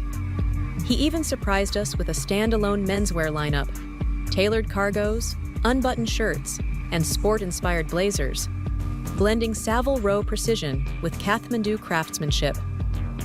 Models moved with purpose, their brisk pace echoing the collection's spirit of freedom and forward motion. So, what's your take? Did Prabal Gurung nail the balance between tradition and modernity, or did he take us somewhere we've never been before? Drop your favorite look in the comments, smash that like button if you're feeling those neon vibes, and don't forget to subscribe and ring the bell for more insider runway breakdowns. Thanks for watching, Fashion Fam. Stay bold, stay global, and I'll catch you in the next one.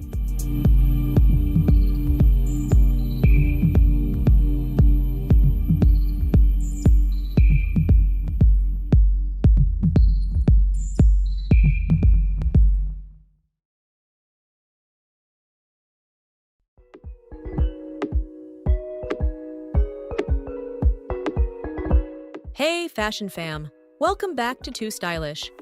Today we're plunging into Rick Owens' Spring-Summer 2024 Women's Lido show, an epic blend of gothic minimalism, rose petal rituals, and a color pop you won't believe. Stick around to the end, because we're unpacking whether Lido is Owens' boldest reinvention yet, or just another deep dive into his dark universe. Ready to find out? Let's dive in.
Owens staged Lido on September 28, 2023, in the raw concrete courtyard of Paris's Palais de Tokyo.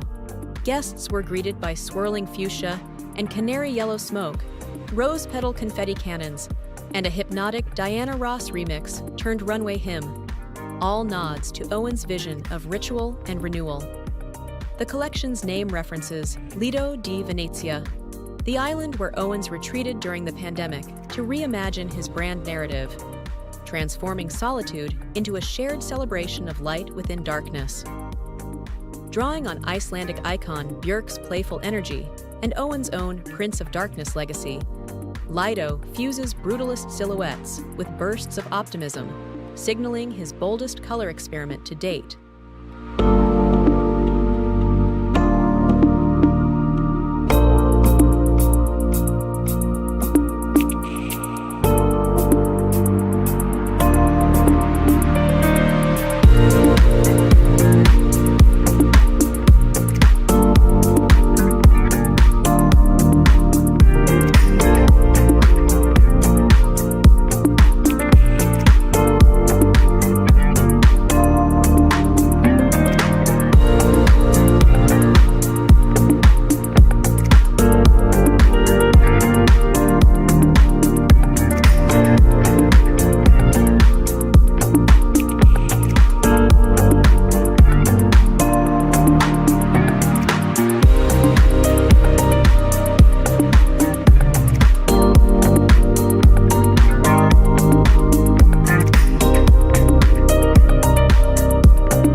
So, Fashion Fam, does Rick Owens' Lido have you chanting Hail Darkness or reaching for rose petals?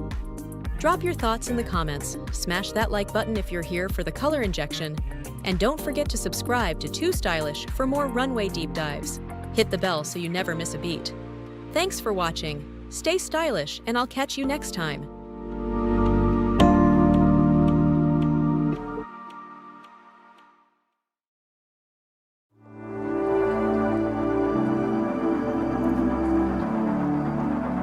Hey Fashion Fam! Today we're diving into one of the most inspiring runways of New York Fashion Week, Prabal Gurung's Spring 2018 Ready to Wear show. Let's watch it together till the end, and then we'll discuss. Did Gurung's dream-inspired activism translate as seamlessly on the catwalk as it did off it? Stay tuned to find out.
Prabal Gurung opened his spring 2018 collection on September 10, 2017, at Skylight Clarkson Square in New York City, presenting 44 meticulously crafted looks that blurred the line between fantasy and reality. He kicked things off with his signature activist's prayer, "Grant me the strength to change the things I cannot accept," underlining his belief that fashion can be a catalyst for social change. Inspired by dreams and memories, Gurung translated personal narratives into wearable art, pairing fluid draping with structural tailoring to create multi-dimensional silhouettes. The palette was nothing short of electric.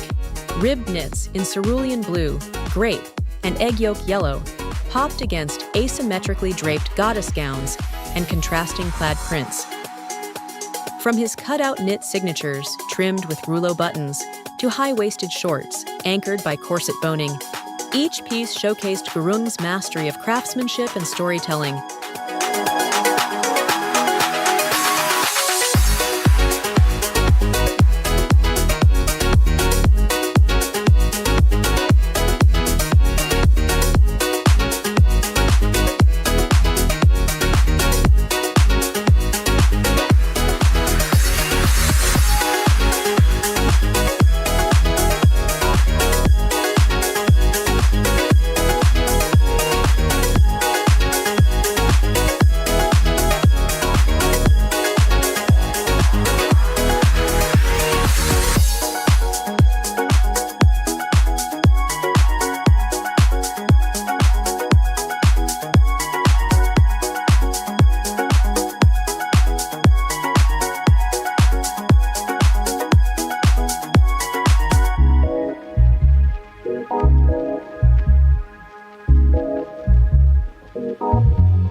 This season, Gurung blended activism with artistry.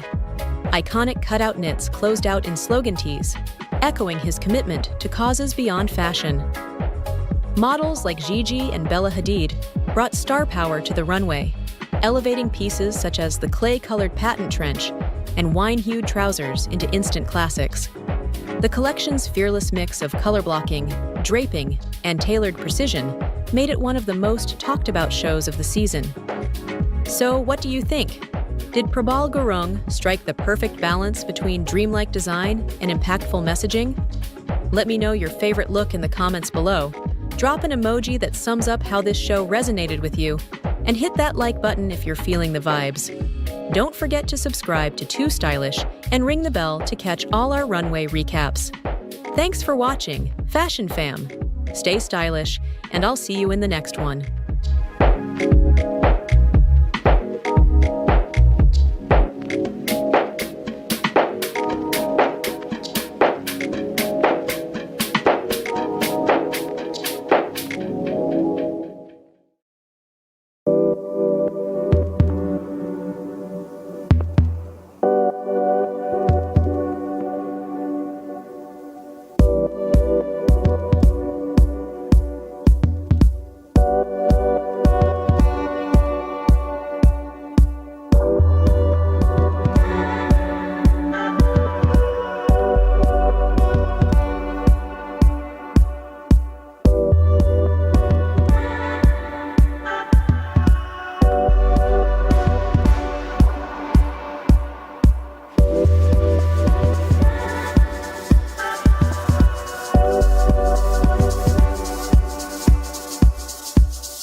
for sticking around, Fashion Fam. Today's Ania Records Winter 2025 live show was all about that signature blend of playful nostalgia and contemporary edge. From oversized puffer jackets splashed with the brand's iconic graffiti-inspired graphics to cozy knit sets layered under glossy vinyl trenches. Every look nodded to Ania's Italian roots while pushing their youthful, streetwear spirit forward. You saw textures mix, soft faux fur with sleek leather accents, and a color palette that balanced icy whites and blues with unexpected pops of neon. As always, Ania Records reminds us that winter dressing can be bold, fun, and utterly unapologetic. Now we want to hear from you. What did you think of this collection, and which look are you loving the most? Drop your thoughts in the comments below, and don't forget to like and subscribe for more tooStylish runway recaps.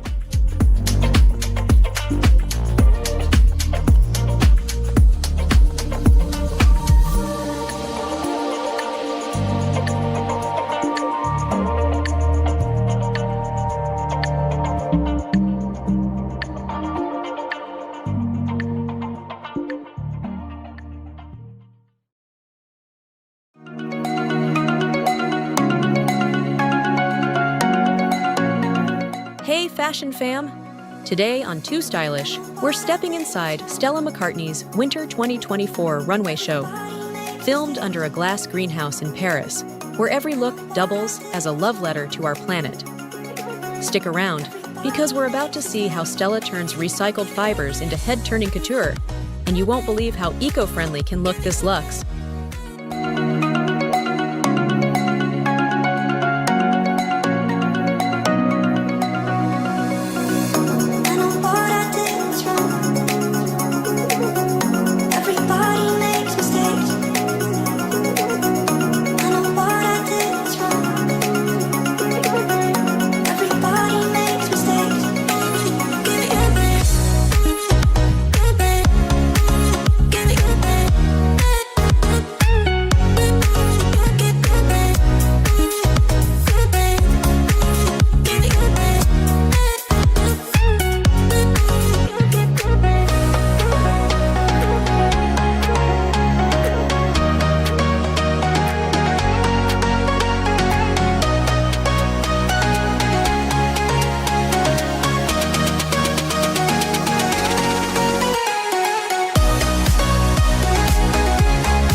McCartney chose a sunlit greenhouse at Parc André Citroën for a reason: to literally bring nature indoors and remind us that fashion and ecology belong side by side.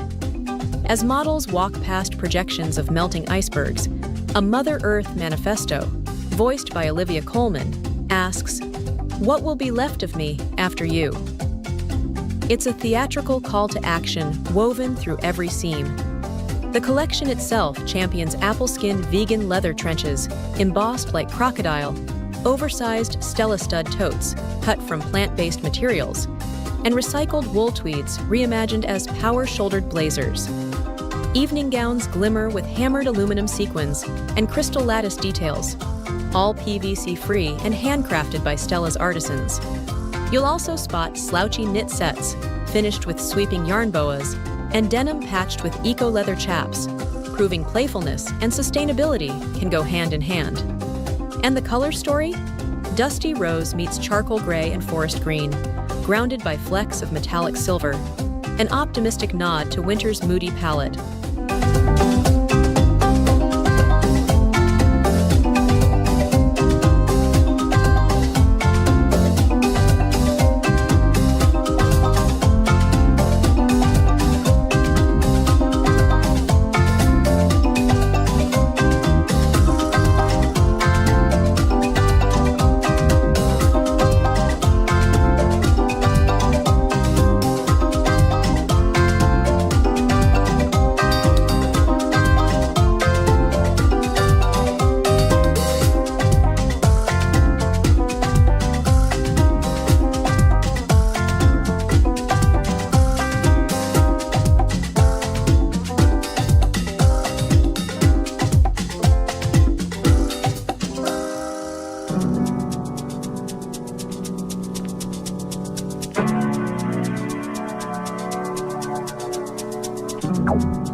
Right here, that oversized teddy bear coat isn't just cozy, it's fully made of recycled polyester, showing how comfort can be conscious.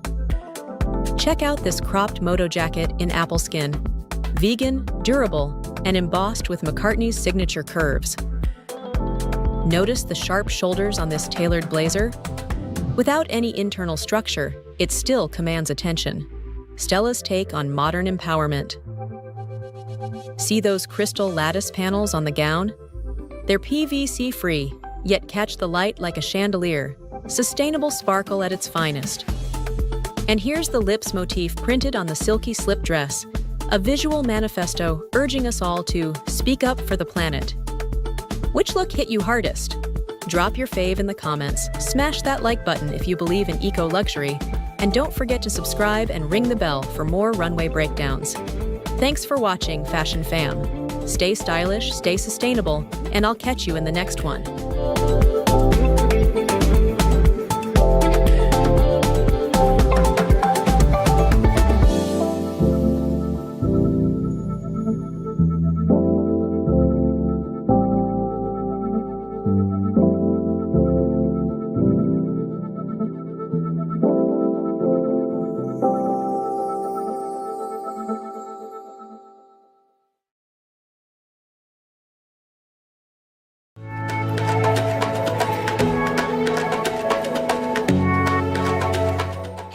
Fashion Fam, welcome back to tooStylish, where we serve the freshest runway breakdowns straight to your screen. Today, we're taking you front row at Prabal Gurung's Spring 2022 American Girl Show, a collection that's equal parts couture, activism, and straight-up girl power. Stay tuned, because we're about to dive into how Gurung flipped the script on what it means to be American, fused athletic ease with high fashion flair, and even teamed up with American Girl dolls to spark a multi-generational movement. Trust me, you don't want to miss a single second of this.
Prabal Gurung, our Nepalese-born, New York-bred disruptor, showed up beneath Lady Liberty's watchful gaze and asked the runway, "Who gets to be an American girl?" Drawing on summer 2020's wave of solidarity, he stitched neon gingham minis beside hand-shredded organza that mimics fur, proving that sportswear can feel like full-on couture. This season wasn't just about pretty dresses. It was about painting optimism in sorbet shades of lemon, pistachio, and bubblegum pink, then sending it down a park runway in Lower Manhattan. And because Gurung loves to play with tradition, he dropped corsets on every gender, gifted custom, stronger in color tees to Mattel's iconic dolls, and literally handed his muses mini-me fashionistas to match their looks.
What's your verdict? Would you rock a neon gingham mini with matching doll fit? Or are you all about those shredded organza corsets? Drop your fave look in the comments, smash that like button if you felt the energy, and don't forget to subscribe and ring the bell for more runway revelations. Thanks for watching, Fashion Fam. Stay bold, stay fearless, and I'll catch you in the next one.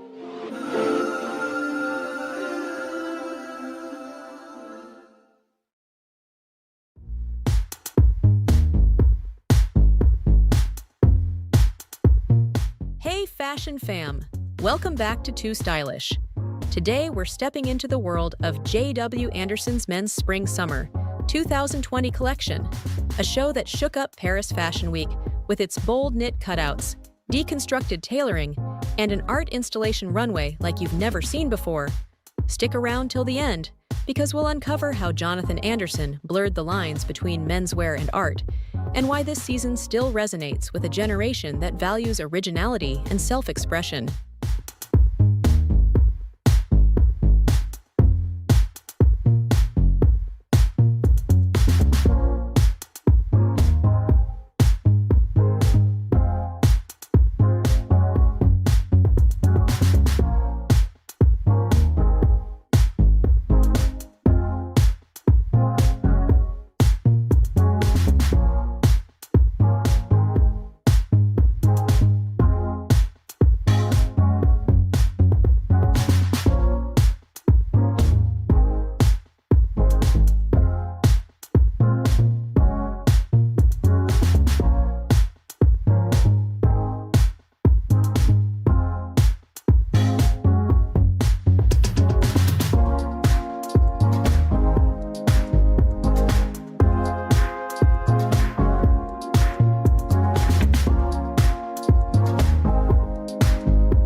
J.W. Anderson started as a London-based label in 2008, founded by Northern Irish designer Jonathan Anderson.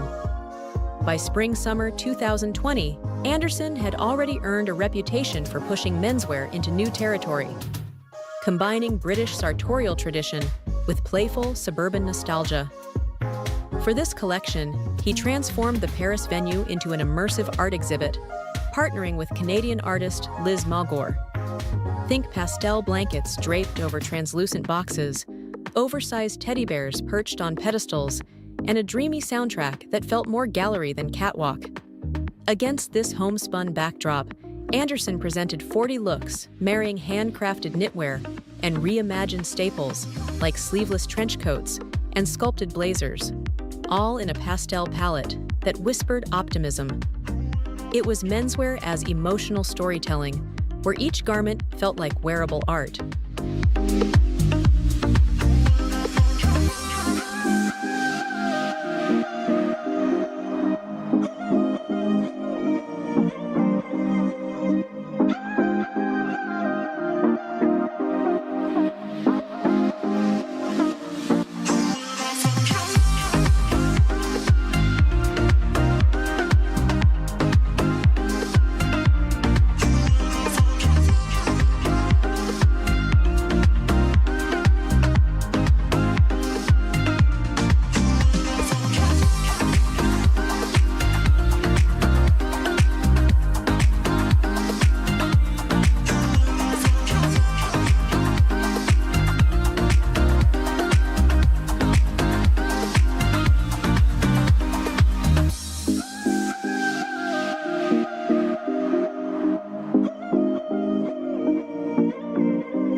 So, what's your take?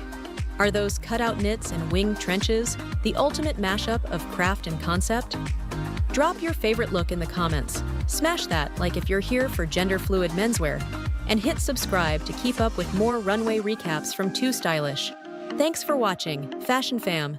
Stay bold, stay curious, and I'll see you in the next one.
As Peter Mulier's vision for Alaïa continues to evolve, this summer-fall 2025 collection transports us into a realm where clothing becomes sculpture. Think spiral-cut skirts, cocoon-like hoods, and sea anemone-inspired shoulders that both veil and reveal the body's form, all while honoring Alaïa's signature body-conscious DNA. Drawing on the concept of the liberated woman, Mulier imbues each look with a sense of motion and power. Swimsuits function as a second skin, bustiers become protective shells, and spiral hoop accessories extend that geometry into every detail, echoing the collection's campaign of presence and infinite connection. Rooted in Alaïa's legacy of craftsmanship since Azzedine Alaïa founded the house in 1981, this lineup reaffirms the brand's commitment to avant-garde experimentation, melding high-tech knitwear with subtle nods to Arabic symbolism and sculptural artistry. Ultimately, Summer-Fall 2025 isn't just about clothes. It's an invitation to consider fashion as living art. So, tell us, what do you think of Peter Mulier's latest reinvention of Alaïa? And which standout look captured your imagination the most?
Acris's Fall 2025 collection captured the ethereal blue hour, blending electric blues and midnight navies with architectural layering and delicate embroidery to evoke that fleeting moment between day and night. Under Albert Kriemler's vision, the show balanced Acris's signature precision tailoring and quiet luxury. Think sculptural cutouts, nipped waist gowns, and sleek leather jackets, set against dramatic stone arches bathed in ultramarine light, all reflecting the brand's commitment to refined craftsmanship and modernist aesthetics. Founded in St. Gallen and helmed by Kriemler since 1980, Acris has continually emphasized clean lines and subtle innovation, translating its Swiss heritage into pieces that feel both timeless and distinctly contemporary. What did you think of this poetic interplay of structure and softness? Let us know which look stood out to you the most.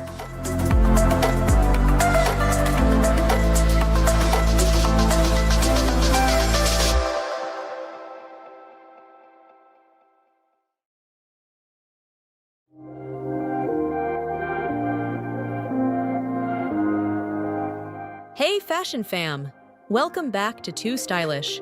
Today we're stepping into Proenza Schouler's iconic Fall 2012 runway, where Jack McCullough and Lazaro Hernandez turned utilitarian armor into high fashion art. Stick around till the end to see how martial arts silhouettes, woven leather grids, and unexpected pops of lavender ostrich skin come together, and decide if this collection feels more like protective armor or wearable poetry.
Proenza Schouler, the New York label born at Parsons in 2002, is known for its blend of avant-garde tailoring and artisanal craft.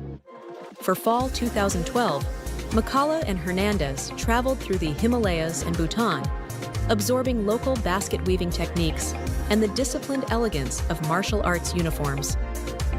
They translated those experiences into a runway narrative about the modern urban warrior, garments conceived as armor for city life.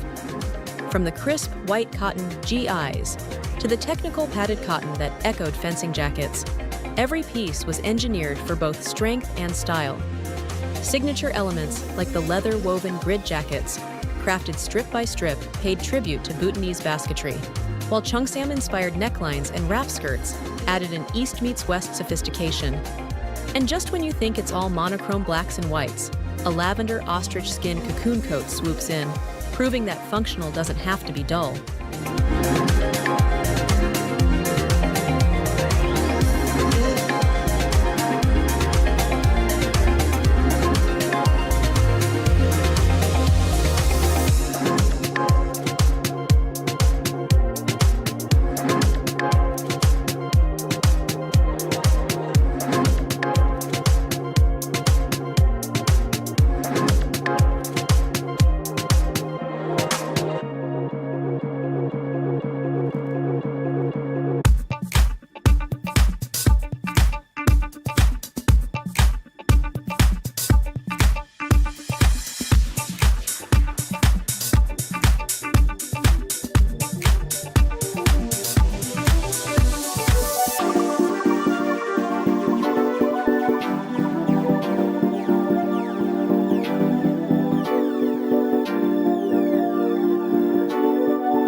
What do you think? Does Proenza Schouler's Fall 2012 collection arm us for the urban battlefield? Or does it transcend utility into pure style poetry? Drop your favorite look in the comments. Smash that like button if you're loving this runway deep dive. And don't forget to subscribe and ring the bell for more stylish fashion breakdowns. Thanks for watching, Fashion Fam. Stay bold, stay stylish, and I'll see you next time.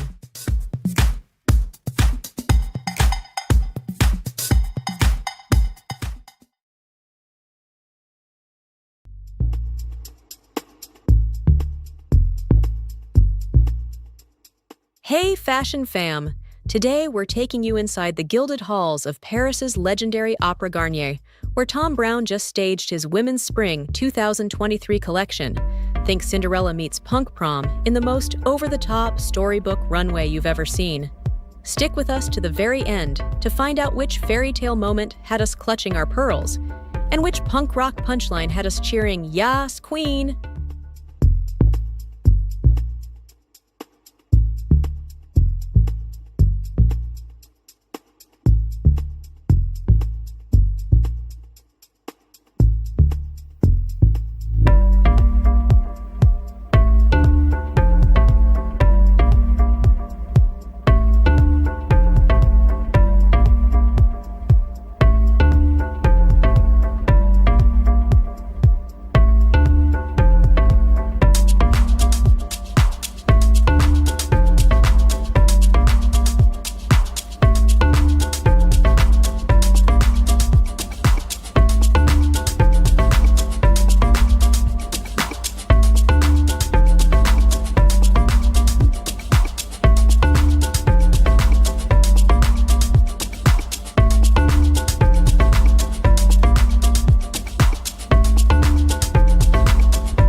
founded his eponymous label in 2001 on the principle of subverting the uniform.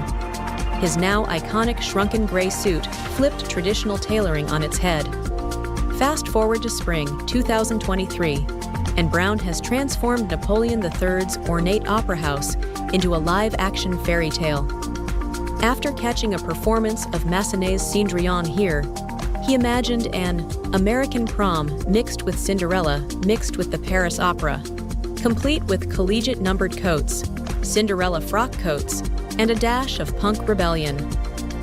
Every look nods to his disciplined tightrope balance between structure and whimsy. Because when you're Browne, even a schoolgirl silhouette feels like high couture.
What's the verdict, fashion fam? Did Thom Browne nail that fairy tale meets punk prom vibe? Or did you wish for even more Cinderella sparkle? Drop your favorite look in the comments, and don't forget to hit us with an emoji that sums up your mood. If you love this backstage pass to Browne's most theatrical show yet, smash that like button, subscribe, and ring the bell so you never miss our next front row fashion fix. Thanks for watching, stay stylish, and we'll see you in the next one.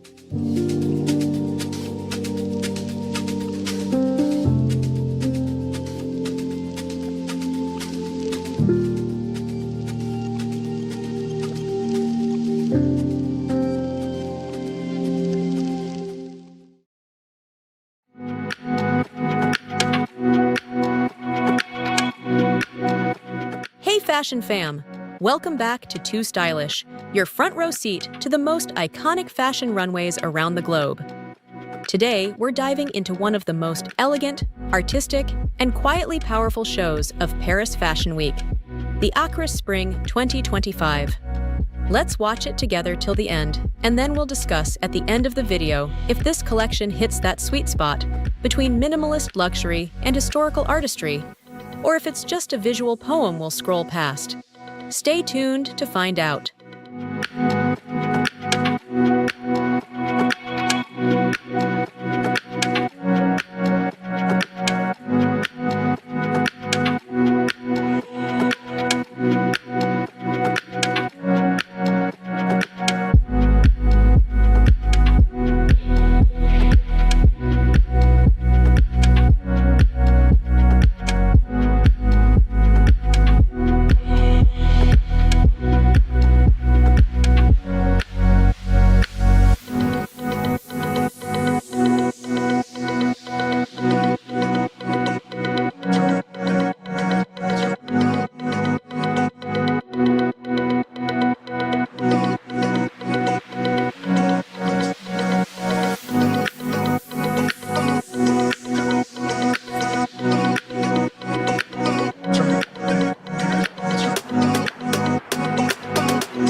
And I promise myself we'll never happen again.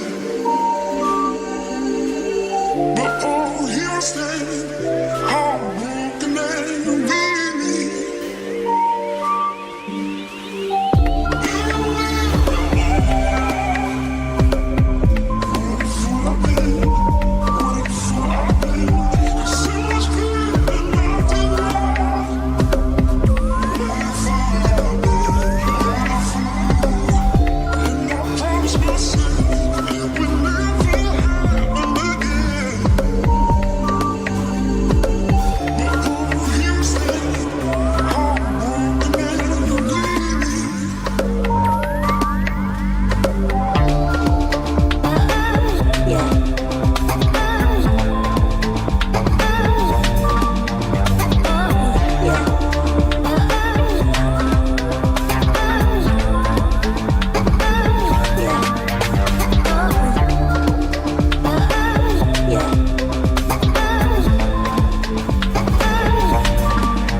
Spring 2025 fashion show, designed by creative director Albert Kriemler, is a lesson in subtle storytelling. But don't let its softness fool you. This collection is rooted in one of the most visually rich periods in art history, the early Renaissance. Kriemler took inspiration from the frescoes of Andrea Mantegna in Mantua, Italy, where shadow and light were used to create movement and depth. That same technique shows up in these looks: flowing layers, transparent fabrics, and silhouettes that dance between delicate and architectural. You'll notice a consistent theme of duality, flou and pragmatism.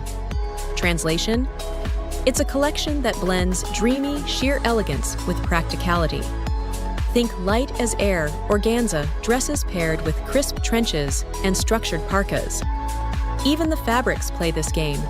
You'll see water-repellent linens mixed with silk poplin and gauzy knits that look like they were painted by light. Also, a quick shout-out to the accessories. Acris debuted the Alice bag, named after the brand's founder, Alice Kriemler Schock. It's minimal, sharp, and totally in line with the rest of the collection's vibe.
One of the standout elements of the show is the dandelion print, inspired by a floral photogram.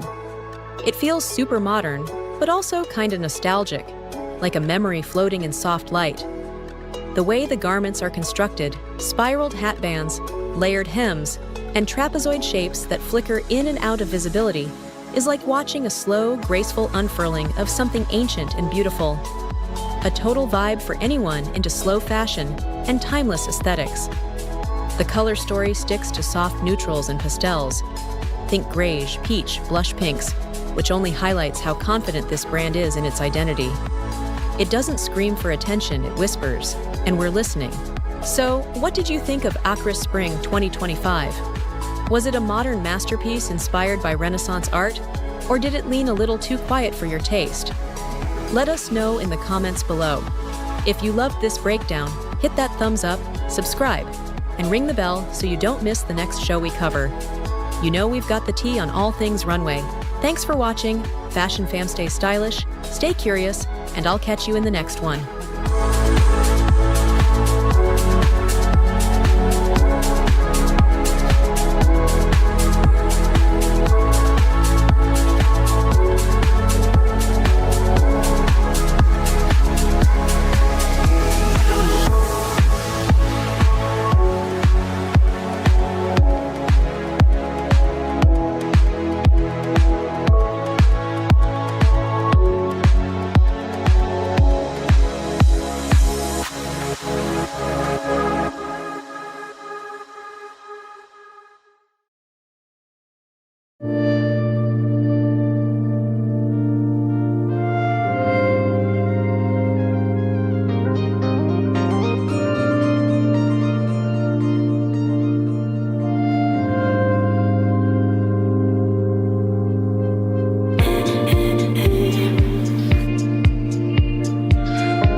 Wow, what a journey through Acne Studios' Women's Fall-Winter 2025 collection. Creative director Johnny Johansson transported us into a world where urban skyscrapers meet rugged nature, with futuristic metal structures lining the runway and woven sculptures inspired by Sweden's craggy coastlines. Founded in 1996 in Stockholm, Acne Studios has always embraced art, architecture, and contemporary culture, and this show was no exception, melding sharp business tailoring with country house textures and nods to 70s draping and sculpted bodysuits. From the power suit silhouettes with softened shoulders to the flowing dresses punctuated by slits and stretchy stockings, every look told the story of that city versus nature tension. What do you think of this collection, and which look captured your eye the most? Let us know in the comments below, and don't forget to like and subscribe for more runway recaps.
Hey Fashion Fam!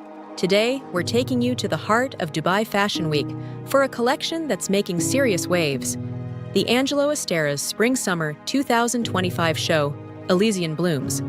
Let's watch it together till the end, and then we'll discuss at the end of the video if Estera's latest lineup captures that dreamy fusion of Eastern elegance and high fashion glam, or if it's rewriting the rules of modern couture. Stay tuned to find out.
isn't just a designer, he's a storyteller.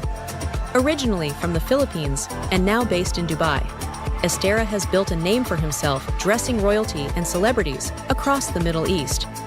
In 2009, he launched his own design studio, and since then, his fashion journey has been all about luxury, culture, and emotion. This Spring-Summer 2025 collection, titled Elysian Blooms, is a poetic reflection of his travels through the Orient and Arabian Peninsula.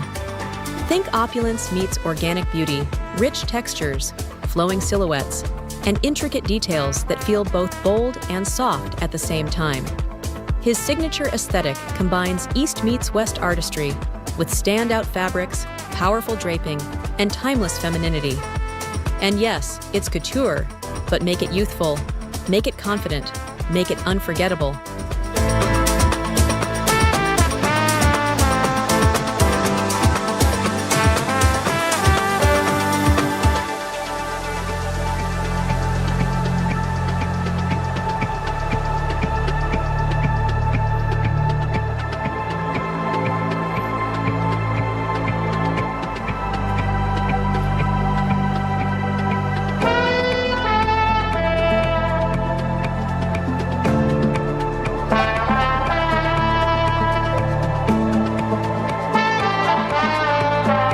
As the models glide down the runway, you can see the narrative unfold. Each look feels like a chapter in a dreamy fairy tale. The color palette ranges from soft blushes and creams to deep regal jewel tones. Silhouettes are flowy yet structured, and there's a real attention to detail, delicate beadwork, dramatic trains, and modern cuts that speak to empowered femininity. Estera plays with movement and fabric like a seasoned artist. These aren't just gowns, they're statements. Each one reflects the influence of Arabic luxury, Eastern grace, and Estera's signature glamour. So, what do you think about Angelo Estera's Spring-Summer 2025 collection? Did Elysian Blooms take you on a fashion fantasy? Or was it the perfect blend of culture and couture? Drop your thoughts in the comments, and don't forget to hit us with an emoji that best describes how this show made you feel. If you loved this breakdown, give it a like, smash that subscribe button, and tap the bell so you don't miss any of our future fashion coverage. You can also follow us on Facebook, Instagram, Twitter, TikTok, and Blue Sky for more behind-the-scenes moments and fashion world updates. Thanks for watching. Fashion, fam, stay stylish, and I'll catch you in the next one.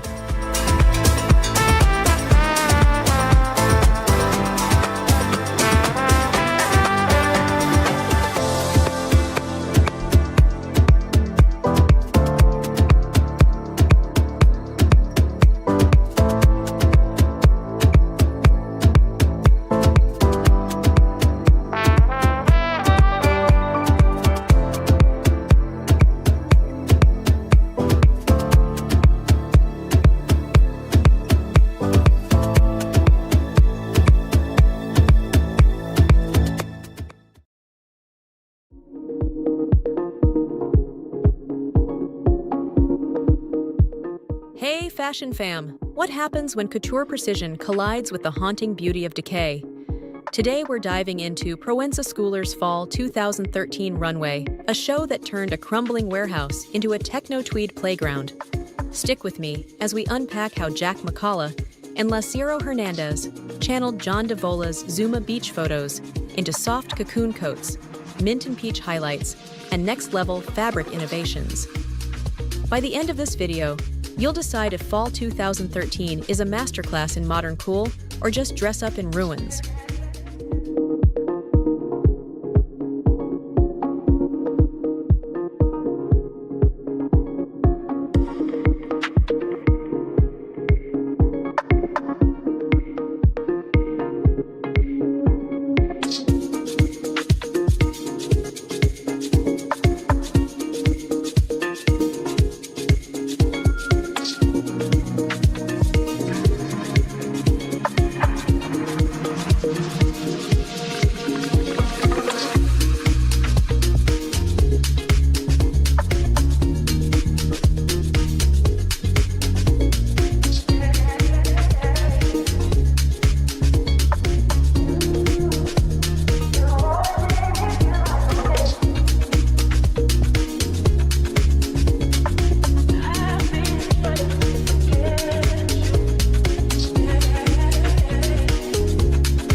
Schouler wasn't born yesterday.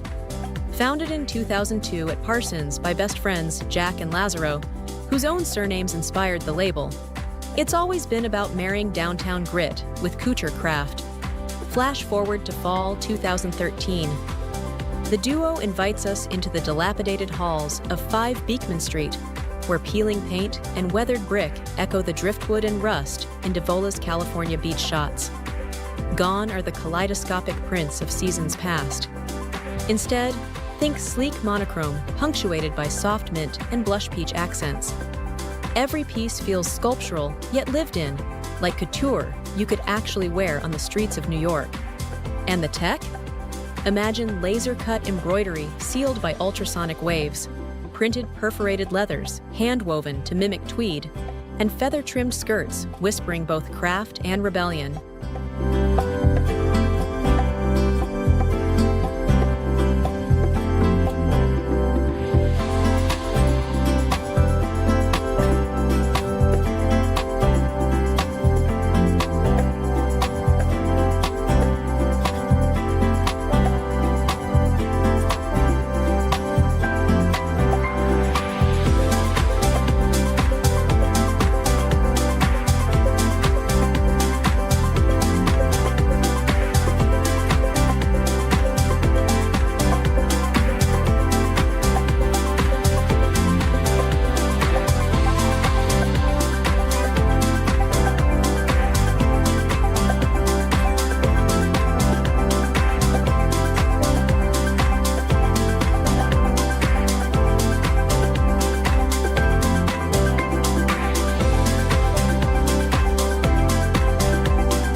So, fashion fam, did Proenza Schouler's Fall 2013 collection prove that decay can be runway-worthy?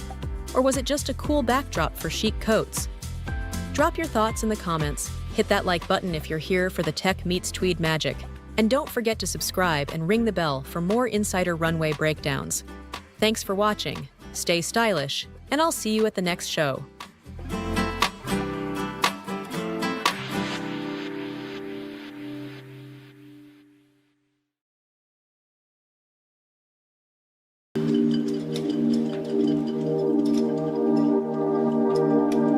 Hey fashion fam! Welcome back to tooStylish, where we bring you the freshest and most exciting fashion shows from around the globe.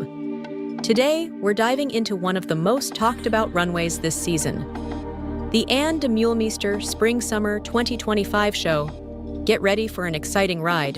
Let's watch it together till the end, and then we'll discuss by the end of the video.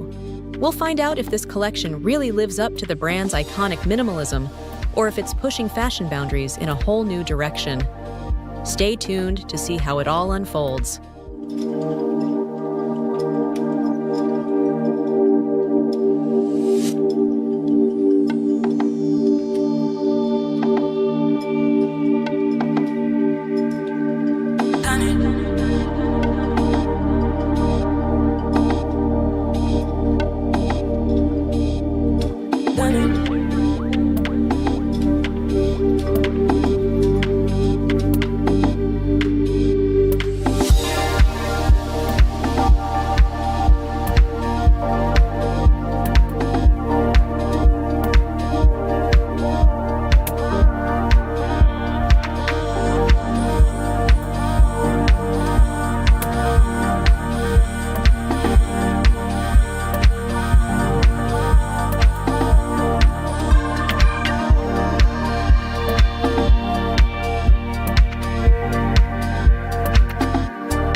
Meester, the Belgian fashion powerhouse, has been breaking boundaries for decades with her signature minimalism and poetic designs.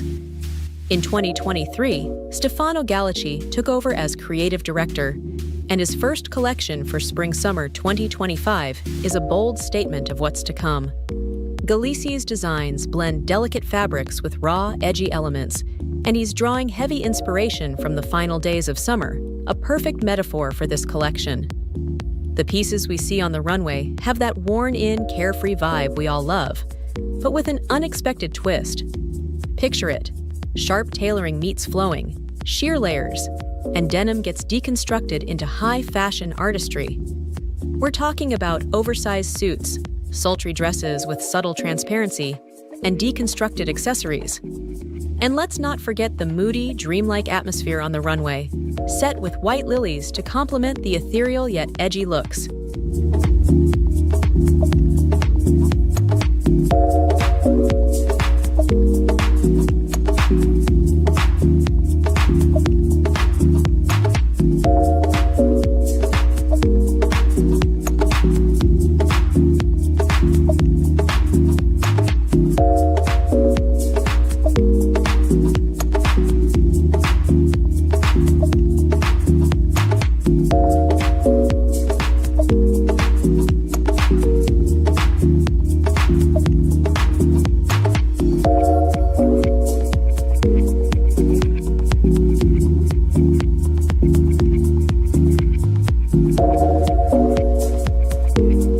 What makes this collection stand out is the perfect balance between softness and strength.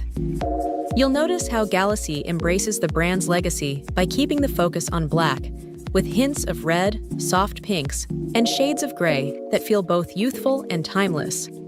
The fluidity of the fabrics, paired with the ruggedness of leather and denim, creates this perfect tension. It's not just about looking good, it's about feeling something, about expressing yourself in a way that's both confident and vulnerable. This isn't just fashion, it's a personal story, one told through every stitch, every tear, and every sharp line. So, what do you think about Anne de Meulemeester's Spring-Summer 2025 collection?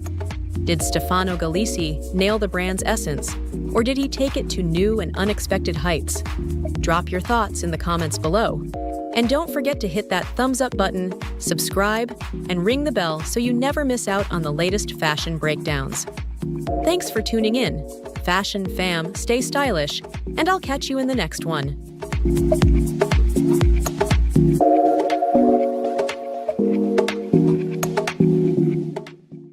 The Bally's Spring-Summer 2025